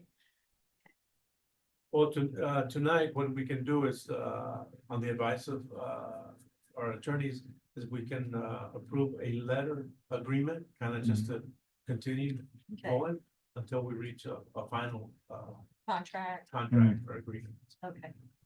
And I'm curious about the wells. It's water's on our mind. It said that the country club is maintaining the well. Do you know how that well's producing and functioning? That'll be Mike. Okay. With an update on the. Sorry to put you on the spot.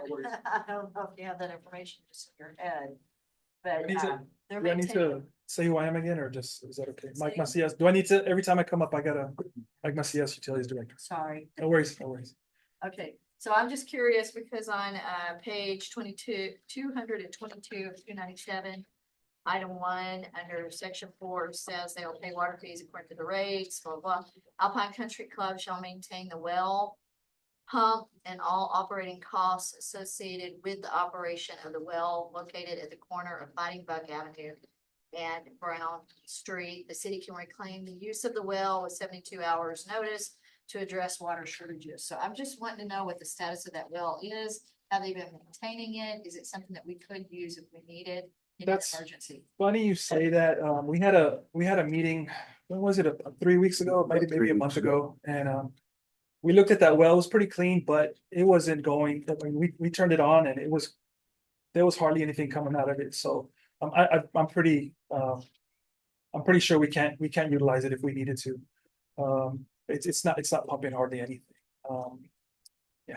Is it just natural causes or is it? You know, things that haven't been maintained? I don't know. It could probably be that it's never been maintained.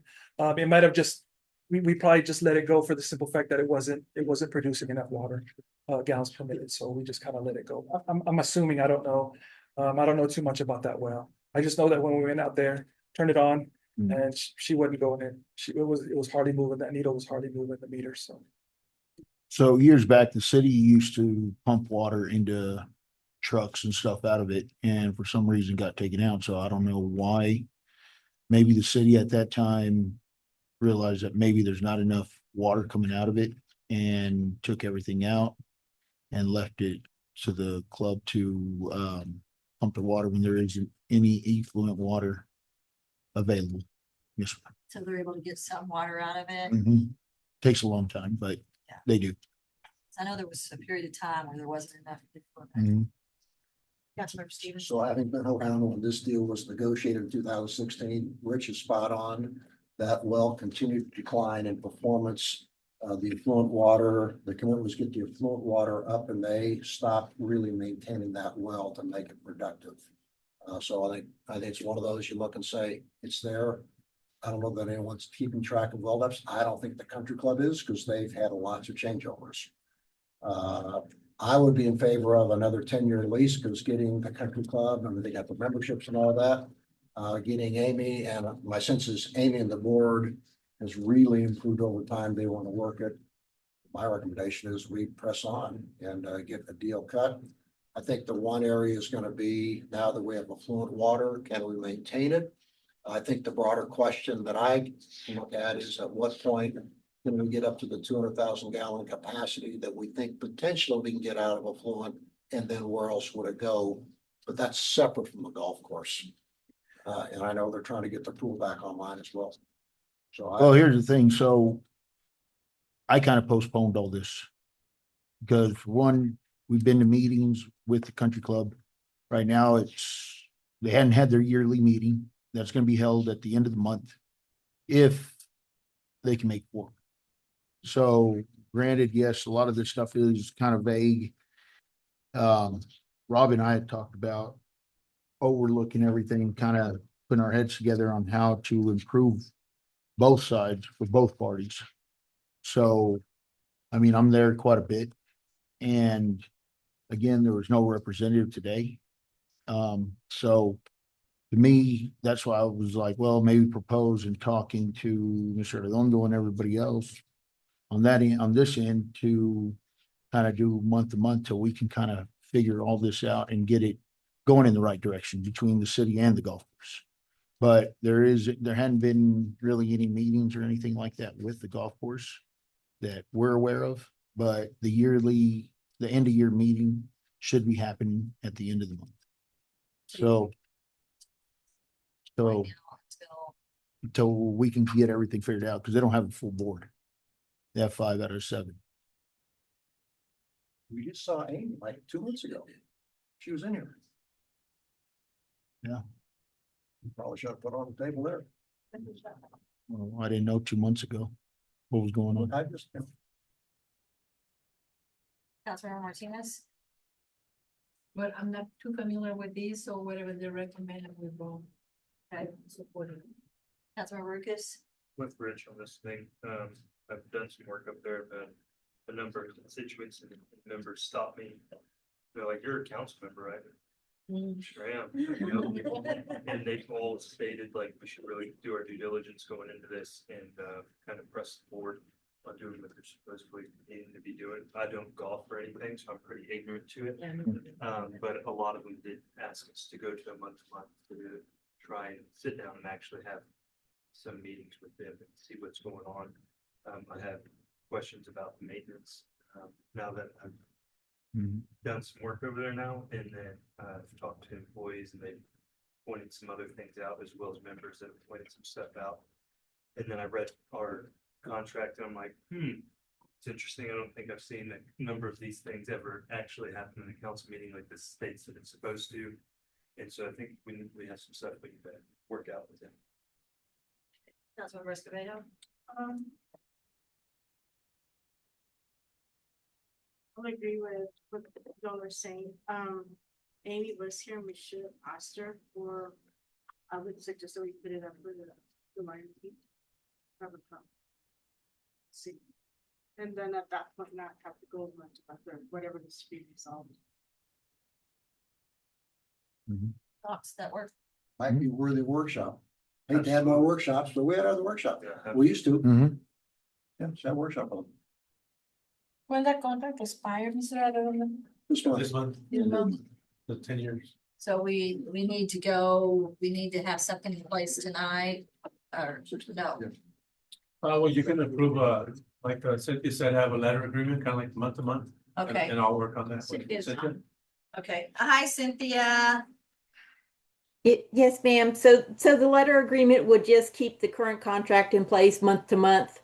And, we can set it up anywhere from 60 to 90 days to allow some additional time for negotiation, or whatever time frame y'all think would be adequate.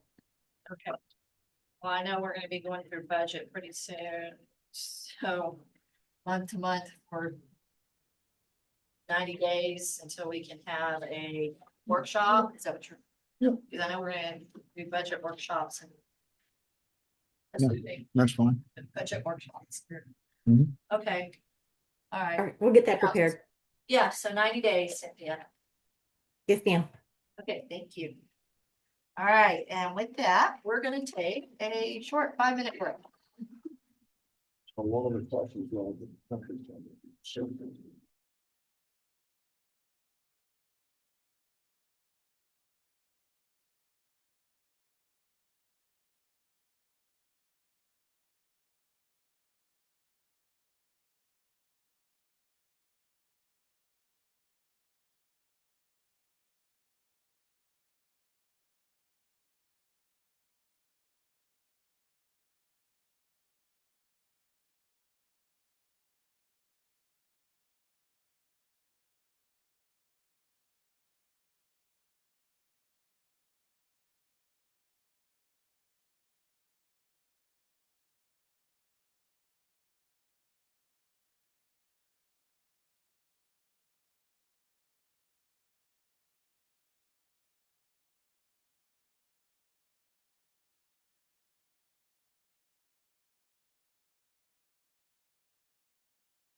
City manager, Approve the second and final reading of ordinance 2026-06-02, an ordinance amending chapter 23, City Council of the City Council of the Alpine Code of Ordinances by adding Article 5, petitions establishing procedures for the submission, receipt, and consideration of petitions, distinguishing between petitions authorized by state law or the city charter and general petitions, amending Article 1 in general, Section 23-5, types of council action to amend ordinance procedures related to zoning ordinances, providing for compliance with applicable state law, and providing for the following.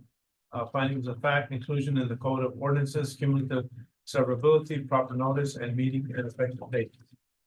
I need a motion. I move we approve the second and final reading of ordinance 2026-06-02 as presented. I need a second. Second.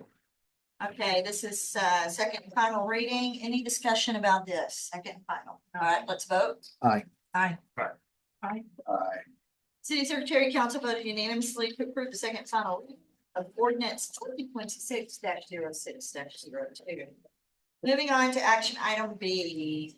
Councilmember Lucas, if you would please read that. Approve the second and final reading of ordinance 2026-06-03, an ordinance amending chapter 22 business of the city of the Alpine Code of Ordinance, amending regulations related to the sale of alcohol beverages for on-premise consumption within the C1 neighborhood commercial district, providing the certain properties located on US Highway 90 or State Highway 118 may be eligible for on-premise consumption without a special use permit, providing the establishment up to a $500 penalty per occurrence of violations of the ordinance, and providing the following findings of fact: enactment, repealer, penalty saving, servability, proper notice, and meeting and effective date clauses.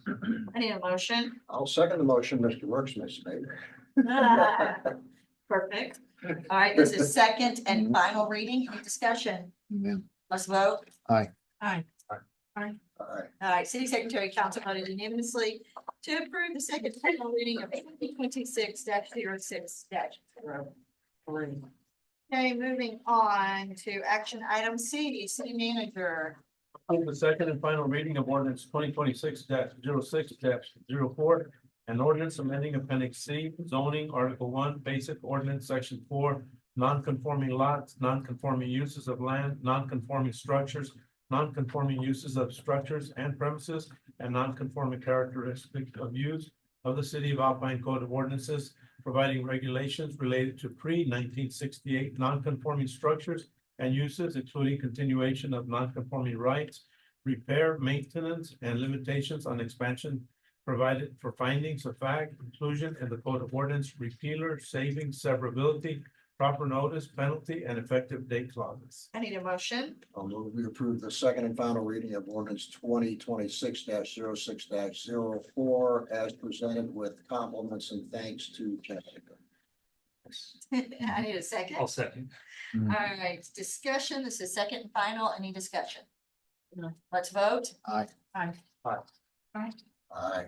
City Secretary, Council voted unanimously to approve the second and final reading of ordinance 2026-06-04.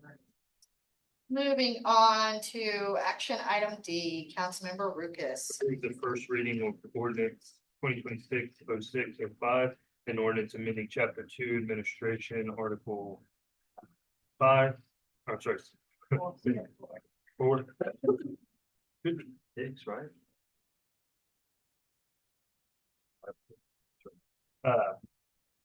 Finance of the Alpine Code of Ordinance by amending Division 4 Enterprise Funds Financial Management, establishing financial management policies for the city enterprise fund, including rate sufficiency requirements, reserve requirements, limitations of transfers from or of enterprise fund revenues, annual reporting requirements, and long-term financial stability standards, providing the following findings of fact: enactment, repealer, servability, proper notice, and meeting inclusion of the or in the code of ordinance and effective date. And I'll second that motion. thank you. All right, so City Charter. Councilmember Lucas, go ahead. Oh, Start us out. Go ahead, start us out. Oh, So we had this discussion, I want to say last meeting, or maybe the meeting before, I'm sorry. And then here it is, first reading. I don't know if y'all want to, if y'all have any amendments for it or not. I think. Well, I was looking at it, so basically what it does is it makes council ask, is the rate sufficient yearly? It's that responsibility on council, is the rate sufficient based on our operating costs? How much do we have in reserves? And then it limits as far as the enterprise fund reserves. And then it limits the transfer of enterprise funds. So we get an annual report. With revenue exceeding expenditures, which is what we want, or is it vice versa? And then it makes council need to dig deep and figure out what we need to do, whether it's raise rates or what have you. Mhm. Correct? Pretty much. Councilmember Portillo? I am all for it. Good job, Rob. Okay. Councilmember Martinez? I'm good. Councilmember Escobedo? I'm good.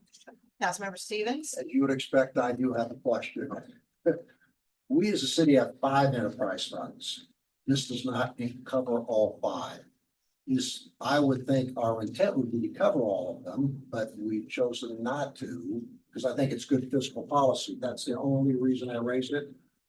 My recommendation is we'll press forward and pass this and then decide in the future if we want to add our trash collection and our airport as part of that because they are the other 2 enterprise funds. So I thought I'd got. Let's see, this also included gas, correct? Gas is. Gas, Yeah. water and sewer. Gas, water, and Gas, sewer. water, and sewer. Which we're holding that. Yeah. Yeah. Okay, all right. So are we ready to vote? Yes, ma'am. Okay. Aye. Aye. Aye. Aye. City Secretary, council voted unanimously to approve the first reading of ordinance 2026-06-05. Excellent. Well done, Dr. Kiss. All right, moving on to action item E, city manager. Approve the first reading of ordinance 2026-06-06, an ordinance amending the city of Alpine fiscal year 2025-2026 budget to appropriate proceeds from the city of Alpine, Texas taxable limits and notes, providing for the following clauses: findings of fact, cumulative proper notice, and meetings and effective dates. Okay, I need a motion. I move we approve ordinance 1026-06-06 as presented. Second. And discussion, city manager, start us out, please.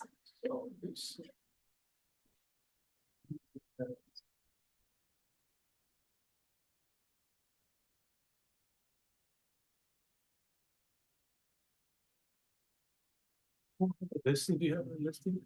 The what? The listing of the items? Exhibit A. Yeah, it's in your platform. Yeah, so I'm the one that asked for I don't exhibit have A my to get folder. rid of because it's not included. Yeah, I might remember. It's what we received it via email as well. Yeah, well. Oh, it's enough. Yeah, Alex said, I'll- Street, thank you. Quota, et cetera. So the items here are, we borrowed the $902,000. And we looked, of course, to, pay for this, the, swimming pool liner. And, the other, we looked at the capital improvement, plan, so we met with, the utilities department or utility directors and streets. So I said, what items could you utilize and move in instead of having to wait?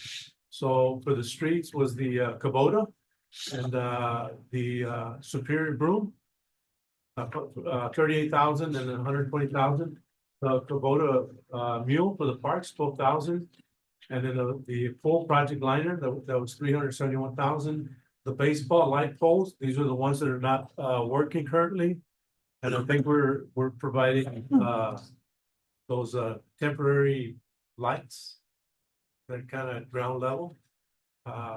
Then it's the backflow for the water at 90,000. The HVAC at the gas department needs to be replaced, 20,000. Ice machines at the gas department need to be replaced, 8,000, and then the backup regulators for the gas department, 67,000. Okay, Councilmember Martinez. I'm okay with this. Councilmember Escobedo.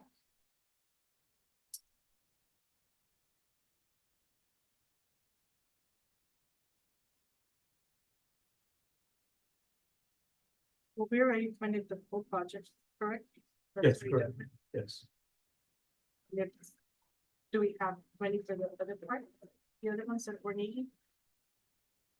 Or, So the other part, so what we did by borrowing this money for the pool project, that those other funds that were approximately 300, 325, somewhere in that range, that goes back, like you never took it out.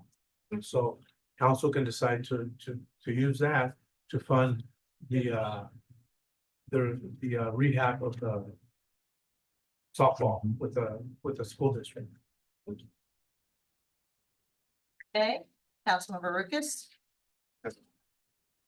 Councilmember Stevens. So, I was frustrated with this from the beginning, because we took on an additional $900,000 debt in our general fund, which has the least ability to do payback.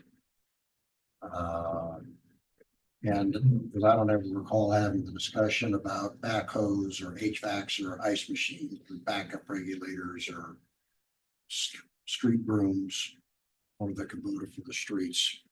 And I would ask that as we think about things going forward, I don't think we're gonna have enough money to fund all of the stuff that we need to do. Particularly on the general fund side. And I just think we need to do a better job of discussion, because when all this got put together, I recall a discussion about pool projects, that was kind of it. And then the rest of the stuff, in my mind, kind of got snuck in and we were kind of stuck. I voted against it before, because I did not support the additional roughly $1 million debt. So part of my message is, if we're going to talk about financial transparency if we can maintain financial transparency amongst ourselves, I think we struggle with how to maintain financial transparency with our constituents, because I've been asked a number of times, what's this $1 million for? And while I can walk through what the list is, people said, not a high priority.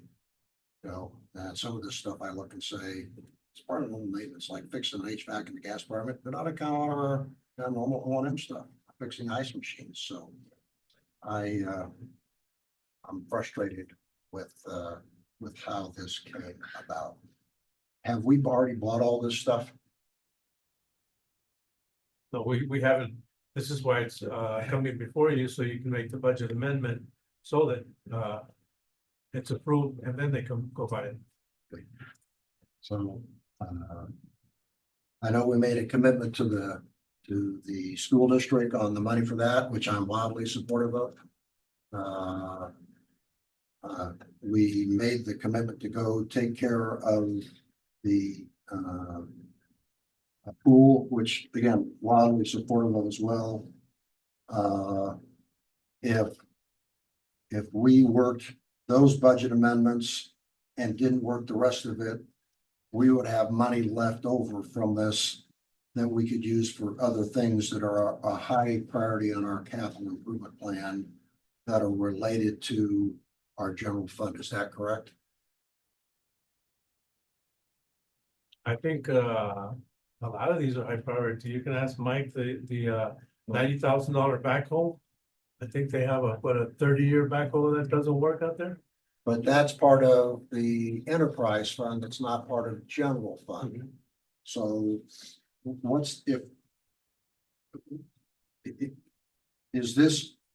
is this going to get accounted against the 902,000? Is it enterprise funds and general fund?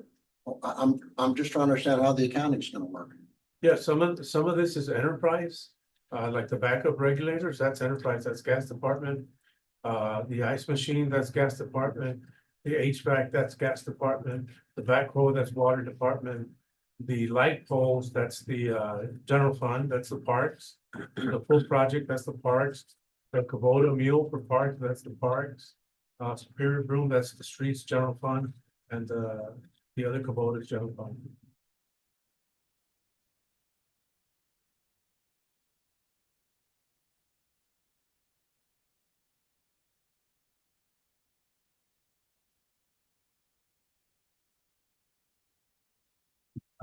I know the good news is we're going to see in our audit report, we have a $4 million unallocated, uncommitted fund balance, which I think is great news. We still have another year's worth of audits to go. You know, we're underrunning this year. I just think we're not doing a very good job about how we're talking about this. So, Councilmember Portillo? I mean, I'm good with it. I mean, that's what these guys put down that they needed. And if they need it, they need it, you know, to move forward. So I'm all with it. An ice machine for the gas department. But he's here, you can ask. What do we use an ice machine for? Every day, especially with the. Come on up, Randy, so that we're on the recording. We've been, Randy Guzman, Gas Utility Director. We've been without an ice machine probably going on 2 years now. We've been trying to get it throughout our budgeting. This came up with our 5-year improvement capital plan. I added it in there. If there's some money to be allocated for us to get it, you know, so we can get it sooner, that'd be great.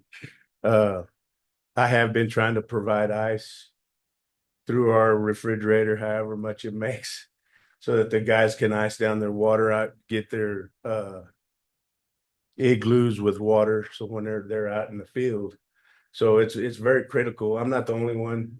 Streets, y'all utilize y'all's. I believe we have one here that sometimes works. I just think it's very important. I get it. I'm just frustrated because I don't think we had the discussion among the council about where this money was going. I heard about parks and I heard about, I didn't know about anything else. So I'm done. Okay, so the list was provided. This is the same list. And the reason for this was because when we were looking at borrowing the money, they said, okay, if you borrow the 300,000 for the pool, the cost of financing, as an example, is going to be 20,000. If you go and get other things that you need, the cost of financing is still going to be the 20,000. I get all that. I was not in favor of buying the full amount. I was in favor of taking the money out that we had and spend it that we got when we got the 400,000 BTP, whenever the pipeline went through. So I've had enough. You can make your decision. Thank you. Okay. Thank you. Thank you. All right, are we ready to vote? Yes, ma'am. Okay. Aye. Hi. Nay. Okay, City Secretary, Council Member Portillo, Martinez, Rufus, and Escobedo voted in favor of approving the first reading of ordinance 2026-06-06. Councilmember Stevens voted against. Okay, action item F has been removed. Action item G, City Manager.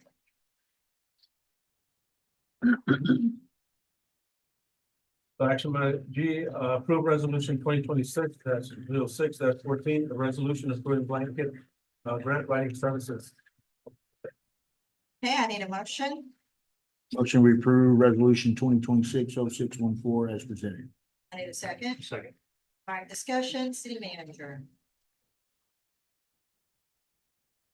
Okay, this resolution authorizes the city manager to procure and enter into contracts for on-call grant writing services to support the city municipal infrastructure projects. The purpose of these services is to assist the city in identifying, preparing, and submitting competitive grant applications for federal, state, and other funding opportunities that can help finance critical infrastructure improvements. Utilizing on-call grant writing services will enhance the city's capacity to pursue external funding, maximize available resources, and reduce the financial burden on local taxpayers.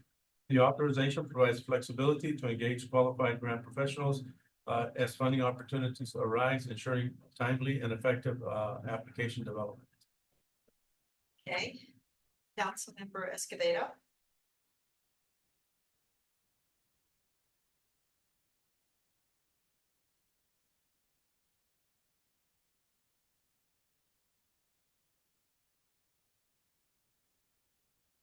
Councilmember Martinez. If we approve this, how much it will cost to the city? So some of your bigger agencies that when you go and apply for grants, but you select somebody, they usually don't charge you for writing the grant. But once it gets awarded, then they're allowed to charge maybe What's that? 5 to 8% of the grant award. So they get paid from that. But sometimes let's say there'll be others that maybe they're not as generous.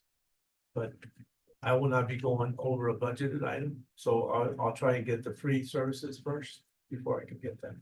I know, I tried to, so, thank you.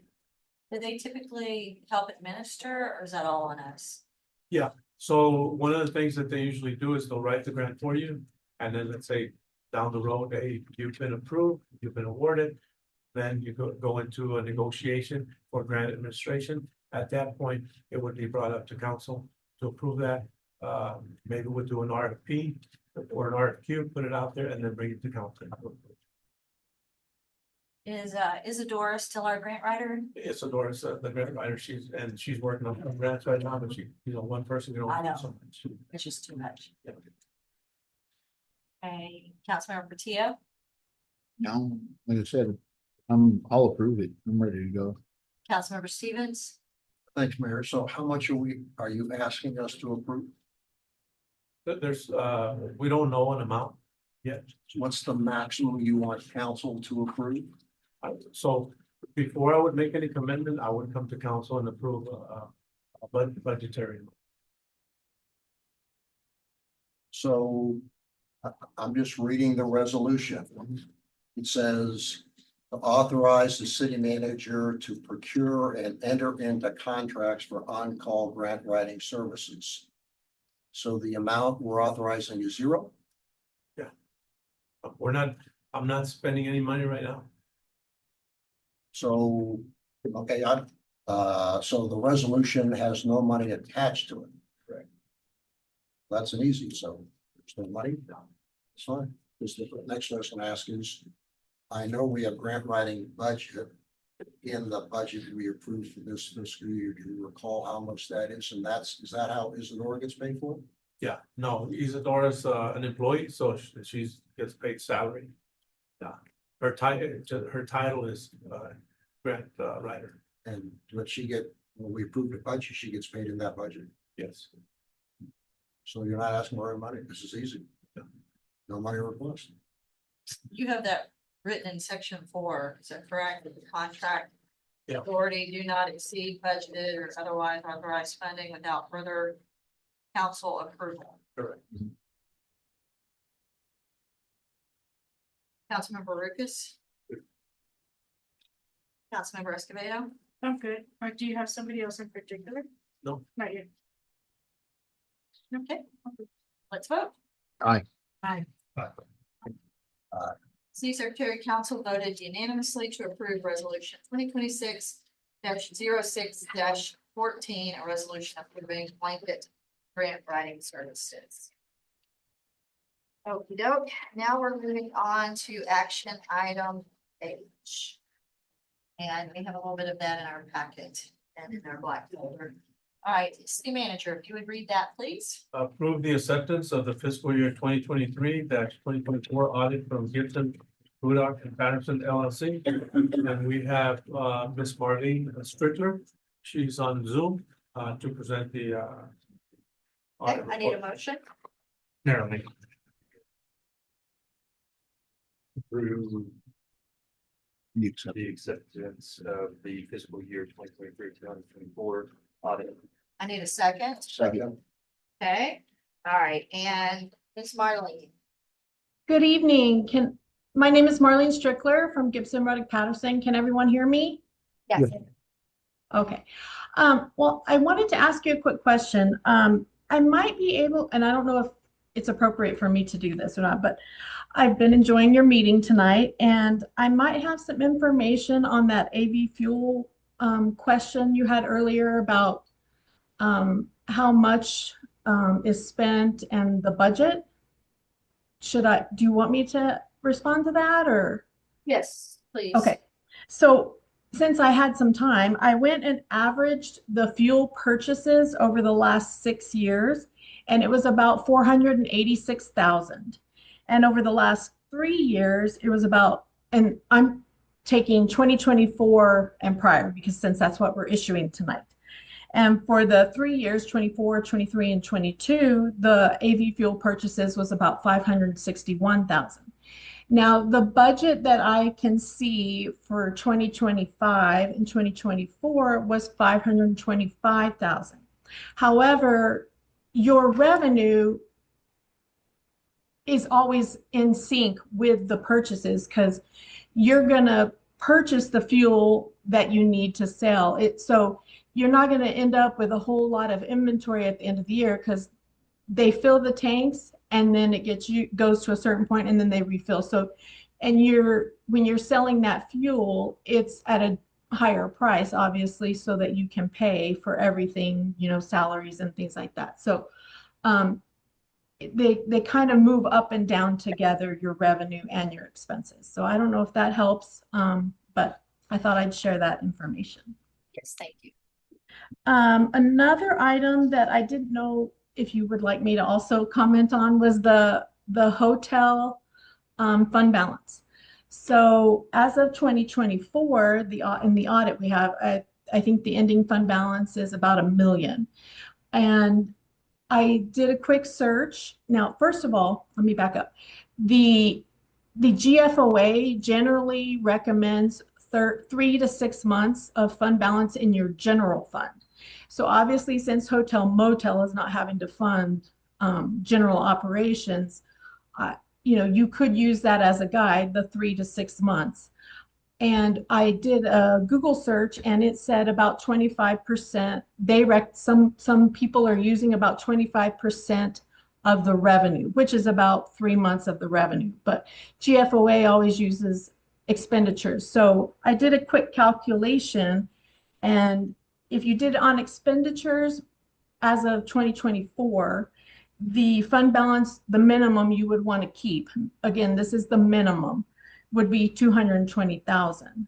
So you and management can look at that and kind of come up with what you would want to keep as your minimum fund balance. You don't want to go below that for your hotel motel fund. And you can run calculations, and then you could even set it as a policy. We want to maintain our hotel motel fund balance to not go lower than this. So that's just a little recommendation. Hopefully that's helpful. Very helpful. Thank you. So to start with the presentation of the 9/30/2024 audit, I was just going to give you a general overview. We audit the basic financial statements, and that includes, auditing all of the funds and opinion units, and it also includes government auditing standards. So it includes testing compliance with rules and regulations as well. We do multiple tests of your controls and compliance for investment compliance, procurement compliance, and various other items. We also assist with the conversion to full accrual. So your enterprise funds are full accrual already, and they're supposed to be. The governmental funds, which would be your general fund and your grants, those are not full accrual, they're modified accrual. So you're not recognizing in your normal statements all of your capital assets, all of your long-term debt.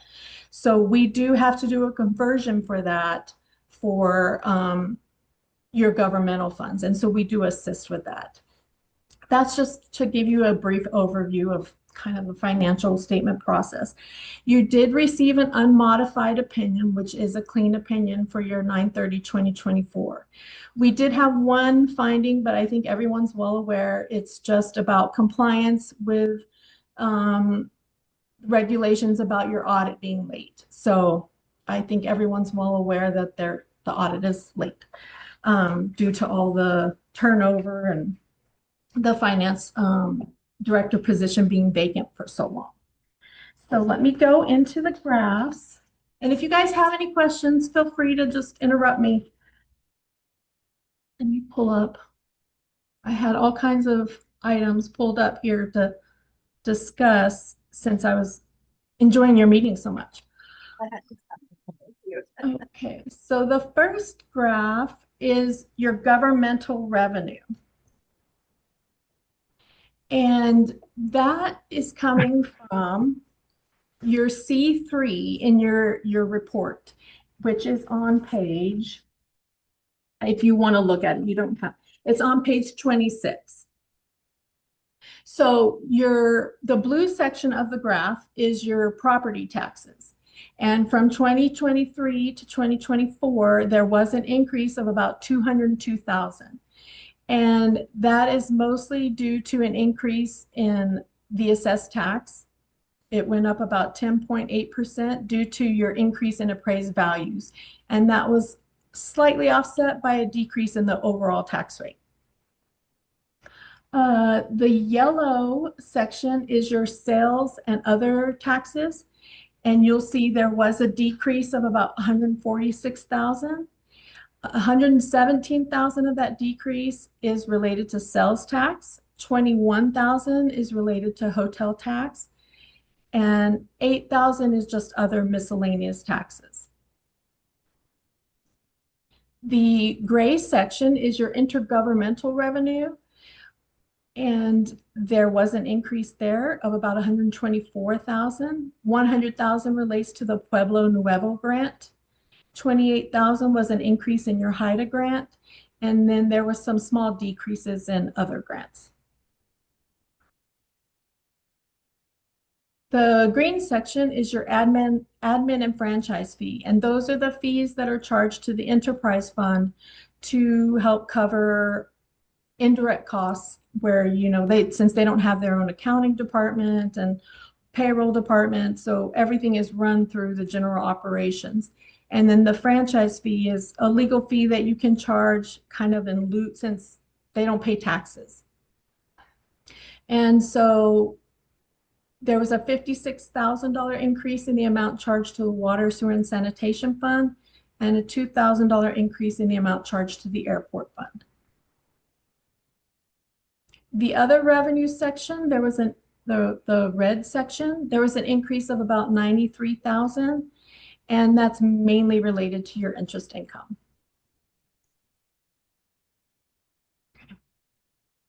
The next graph, if you go to the next, thank you. This is your general fund expenditures. So that previous graph was your governmental revenue. So that included special revenue, grants, and your general fund. This is just general fund expenditures. And you'll see the blue section is your general operations of the government. That increased about 279,000 between 23 and 24.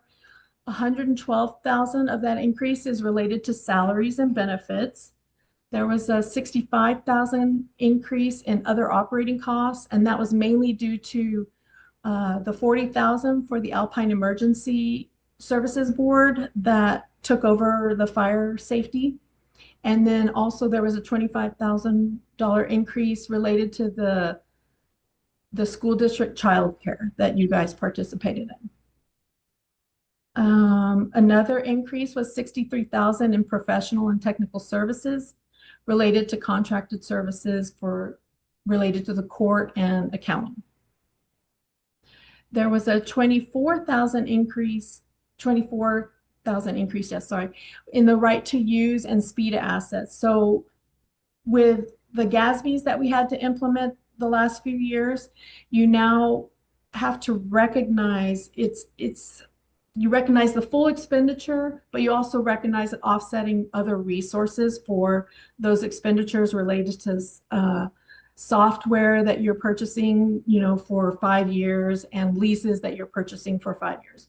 So the net effect on your income statement is not the full amount of that whole lease because you are recognizing proceeds for it as well. But that is part of the increase in this section. There was also an $11,000 increase in purchased services, purchased property services for like maintenance, electricity, and telephone. And then there was a small increase of $3,000 in your supplies. The next section is green, the public safety, and that is your police department and your code enforcement. And there was an increase of about 51,000 there. 20,000 is an increase in salaries and benefits. 5,000 is an increase in contract labor. a $49,000 increase in, again, those right to use lease assets. And those increases were offset by some decreases. There was a $17,000 decrease related to fire calls and fire expenses, which went away at the end of 2023 since the board took it over. And there was also a small decrease in supplies of about $2,000 and $4,000 decrease in electricity, maintenance, and telephone. The yellow section is the public works, so that would be your streets department. There was overall there was an $84,000 increase in that, and the $20,000 is related to salaries and benefits. $93,000 is for your capital street improvements. $16,000 was a decrease in supplies, and then there was a decrease of about $12,000 in maintenance, electricity, and telephone. Health and welfare, there was an increase of about $67,000, and that area is your animal control department. There was a $42,000 increase in salaries and benefits. And then the remaining increase related to the spay and neuter program and animal care expenses. The next section is the gray, your culture and recreation, and that's your parks and pools. There was an overall $42,000 increase in that expenditure area, and there was $18,000 related to salaries and benefits. The remaining $24,000 is related to maintenance, supplies for the parks and pools. If you want to go to the next graph. This is the graph that shows your general fund equity, your fund balance. Excuse me. And as you can see, your unassigned fund balance did increase. And you now have about 306 days of expenditures that you could cover in your unassigned, which is very good. So your unassigned fund balance is looking healthy. The other part that is assigned, or it's either committed, restricted, or assigned. And if you wanted to know the details on what that is, it is disclosed on the exhibit C1, which is, let me tell you, page 24 of the book. And there's also some more detail on page 83. So I don't know if you want me to go into some detail on that. And yours is mostly committed. You don't have any restrictions in your general fund. Those are all in your special revenue funds.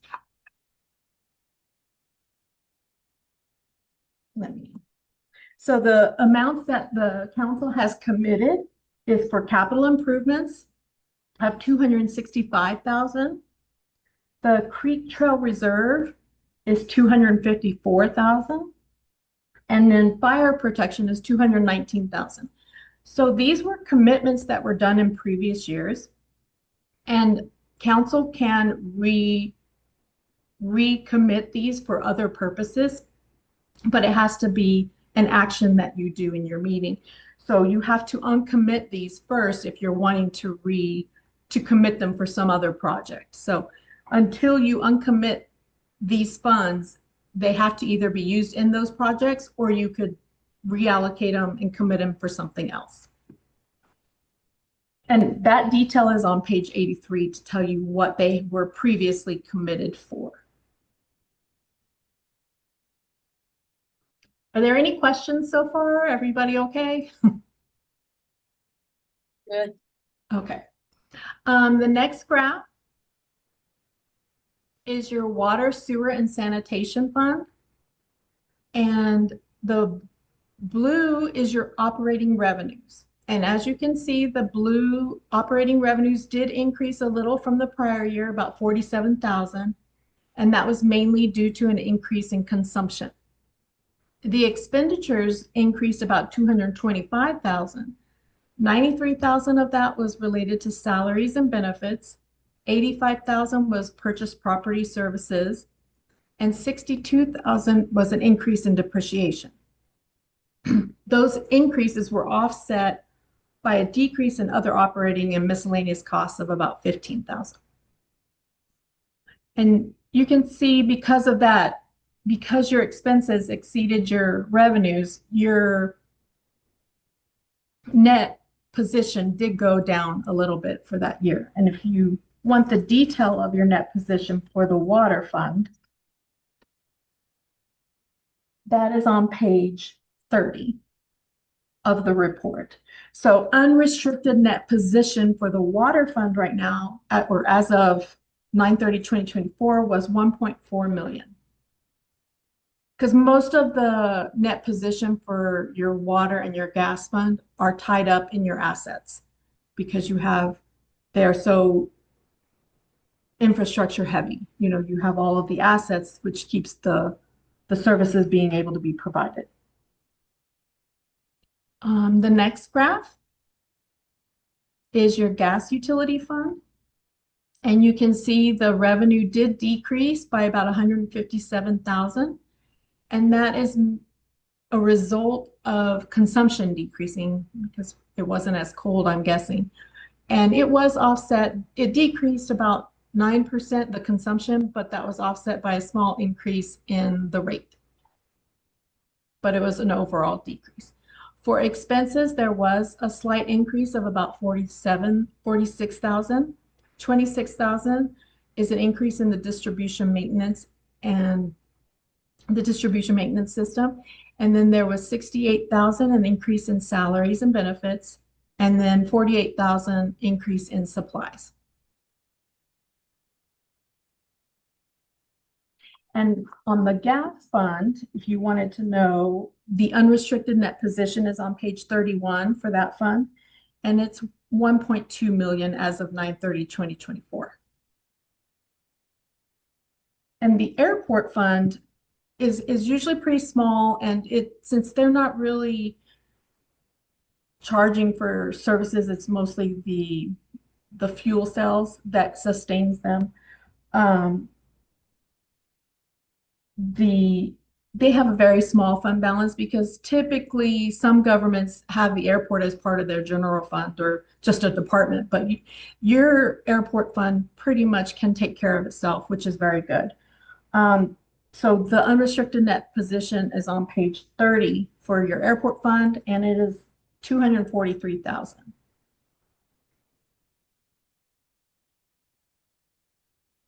I also have included with the packet was a management, we call it a management letter. It's an audit communication letter.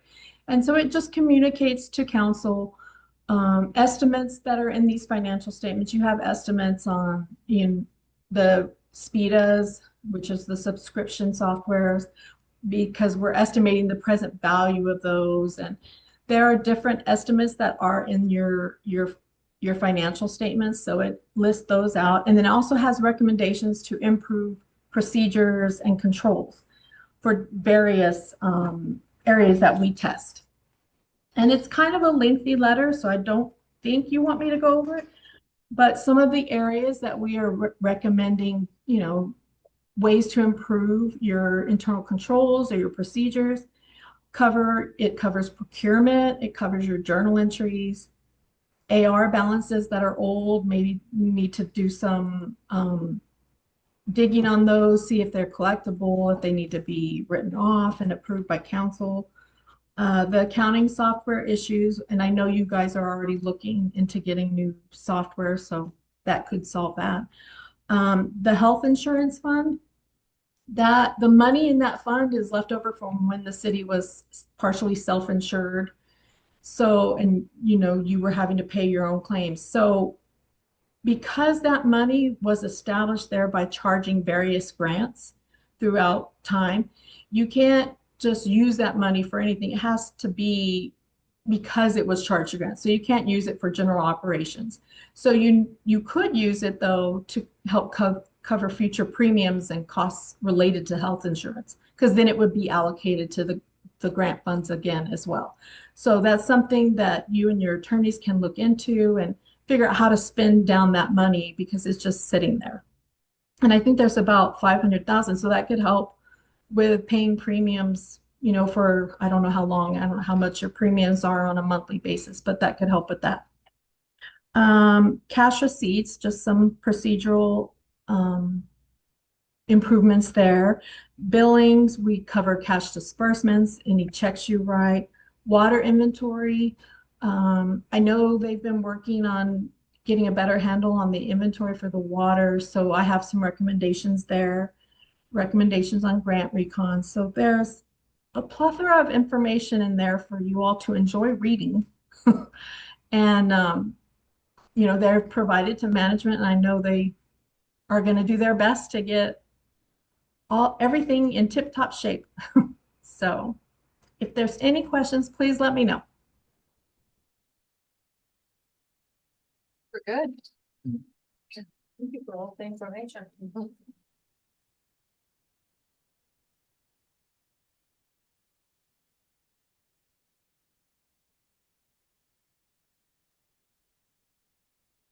And we are already working on 2025, so we're going to do our best to get that one done really fast, but we are still human. So, Is but it we're doing our pretty well? best. It's going pretty I'm well. sorry? The 2025, is it going pretty well so far? Well, Overall, I don't have the TVs yet because we had to, well, Vicky and Cliff from the software company had to post all of the entries and reopen to where it would have the correct opening balances as of the end of 24 to roll forward into 10/1/2024. So I think hopefully I'll get all the TVs tomorrow and we can just start knocking everything out. We've already been doing test work and working on things that we know we're going to need to do, like certain things that need to be adjusted every year. So we're moving, but there's still plenty to do. Councilmember Stevens, did you have anything to add? So, yeah, so thanks, Mayor. So Marlene, do you have a forecast of when the 24, 25 will be done? I know you guys are trying to get the grant application in by July 30th. So we are going to do our very best to get it done by then. Since we haven't really started, because I don't know how that year looks as far as adjustments that are going to be needed to get all the balances to where they should be. I'm assuming it would be similar to 24, but a lot of the schedules that they did for 24, they went ahead and already had updated for 25. So I feel like it should go faster than 24. So that's a good thing. But we're shooting for July 30th. We'll see, you know, there is another GASB that has to be implemented this year related to compensated absences. So it's a new calculation. GASB is just thinks it's great for us to have to implement these new big standards every year for all the governments. And so that one's kind of a big one. We have to estimate sick leave, like what, even though it's not paid out by council when someone is terminated or someone leaves the city, you still have to estimate what you think they're going to use. So, and it's based on historical information. So it does take some time to get that together. But we are all going to do our very best to try to help meet that deadline of the 30th. So you guys might have a last minute council meeting to help us get it approved. And is there a single audit for this next year or not? Yes, because you have spent over 750,000 or, well, that's your type A programs, but because you've spent over the threshold in your ARPA money that you received, that COVID money, we will have a single audit for 25. In my mind, the big number, I know we're trying to work the grant funding for the Water Development District, but in my mind, the key is going to be from a budget standpoint, what our unrestricted fund balance is going to be. And it sounds like you're going to have that information sometime late July, early August. We certainly hope so. Okay, thank you. And thanks for all the hard work. Yes. Councilmember Escobedo? You provided a lot of detail in the letter, I believe. I think this is one of the ones that I I like to read very well and in detail. It tells us a lot about our accounting and what's going on. But overall, it's really good. Thank you. Councilmember Burgess. Councilmember Martinez. Thank you. It was well explained. Thank you so much for your hard work. Councilmember Patia. No, ma'am, thank you. Thank you, Marlene. Really appreciate it. Thank you. All right, so that moves us into I need executive. a. Nope. All right, any other discussion? No, ma'am. Let's vote. Aye. Aye. Aye. Aye. Aye.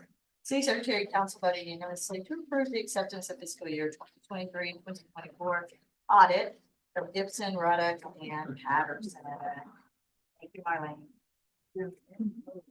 All right, that moves us into executive reports. So 6 minutes on the clock, City Secretary. First up, City Mayor report. The Emergency Services District public hearing meeting was rescheduled for June 30th at 9:30 a.m. at Commissioner's Court. So if you guys would write that on your calendars if you're available. I know you attended to that. And then also, good news about the group, the Alpine Business Coalition. At the last meeting, there were 35 individuals there, including some big companies like BBT, West Texas National Bank, Maverick Bank was there, as well as some smaller companies and online businesses and home-based businesses. A lot of great information was exchanged at the next meeting. The Sewell Ross Development Center will be there to talk about what they have to offer those who have businesses, small, large, what they can do to help. And so this group also had Pete Peterson was there, Judge Greg Hennington was there.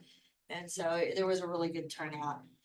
And that's all that I have for mayor report. So council, keep in mind with the city manager report, things that he has listed here are things per TOMA that you can ask questions about and things that you can get discussion on. So I'm going to turn it over to Henry. Oh, in the past 2 weeks, we came down to state one water crisis. The pool has opened and there's a not-for-profit agency that's helping us obtain donations to purchase some items like covered chairs, tables, and shade structures. The Alpine Downtown Historic District designation that had the tax workshop here at the Civic Center on June 3rd. There were 12 businesses in attendance. Last week, I met with Wendy Barnett, the CEO for the Big Bend Regional Medical Hospital. And she communicated to me that they are now a not-for-profit entity. Oh, wow. Remember, there was a issue with that funding grant that because they were for profit. So she said last week that they are now a not-for-profit entity. Excellent. Okay. And they're going to be able to apply and I guess for other grants and offer other services to the community. So I have a meeting with her Thursday morning, so I guess she'll go into that. Into that, yeah. Okay, great. So they're no longer, they're a separate legal entity now? They said, that's what she said, that they're not for profit. The one that was for profit, now they're not for profit. But they were part of a larger healthcare system, yes? Yes. Well, yeah. That's really interesting. Is there a way we can hear more? This is going to be a huge community interest discussion. If they made a change in not only their legal status, but where they report to and what the implications are for healthcare. That's a big deal on this next.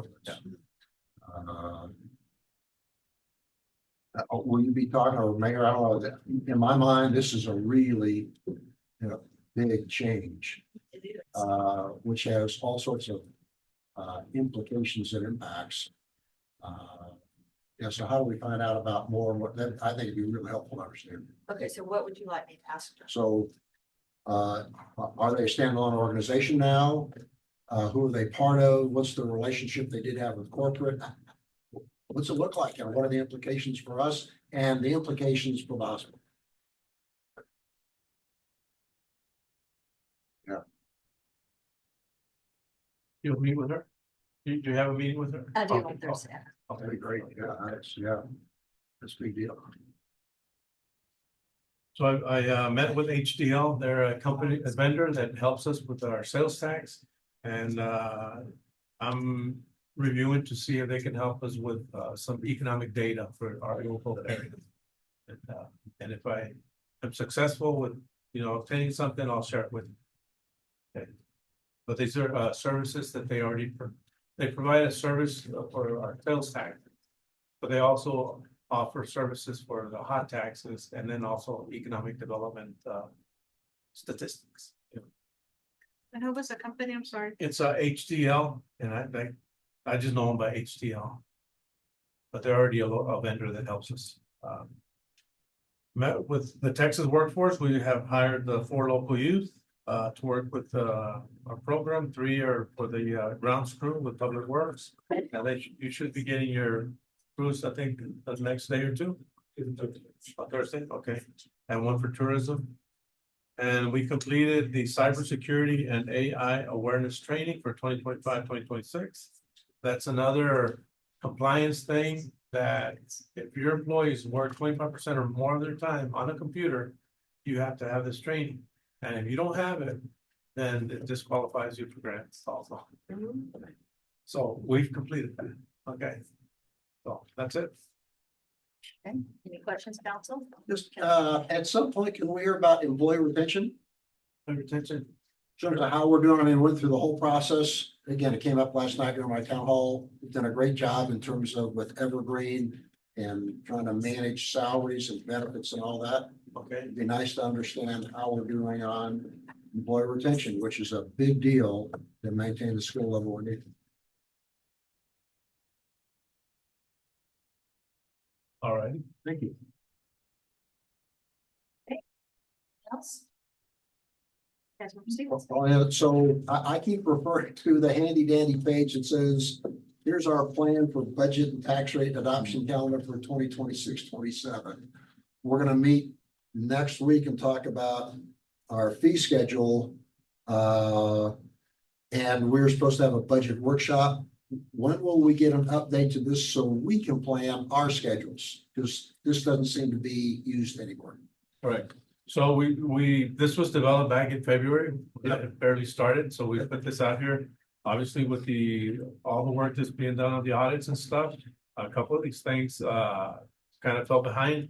We're gonna come back with a date for these 2 items. Well, one we're already doing, which is the fee schedule. Some of these down at the bottom, they're statutory, so those don't change. Okay, you have to have your public hearings, your public notices. I'm not worried about the statutory stuff. We know when to show up for those. I'm worried about workshops. Yeah. Particularly CIP, what our game plan is, understanding fund balance, what the strategies for allocating the resources. And this says file draft budget August 3rd. Is that? So is that when council's gonna get the first chance to see it? We should have information before. This is when it has to be submitted to the city secretary by law.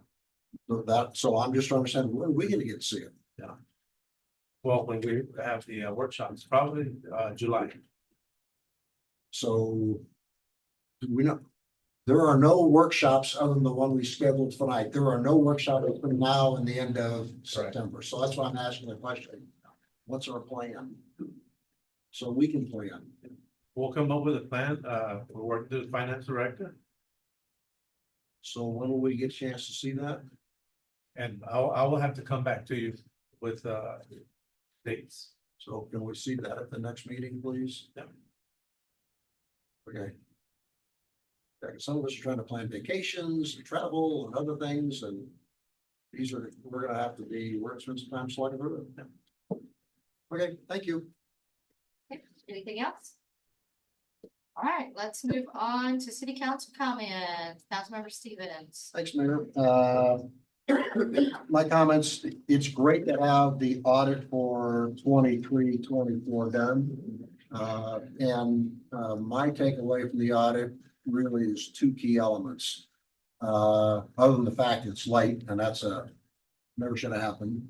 But we had no findings, so it's a clean audit. Which says from an accounting standpoint, all is good.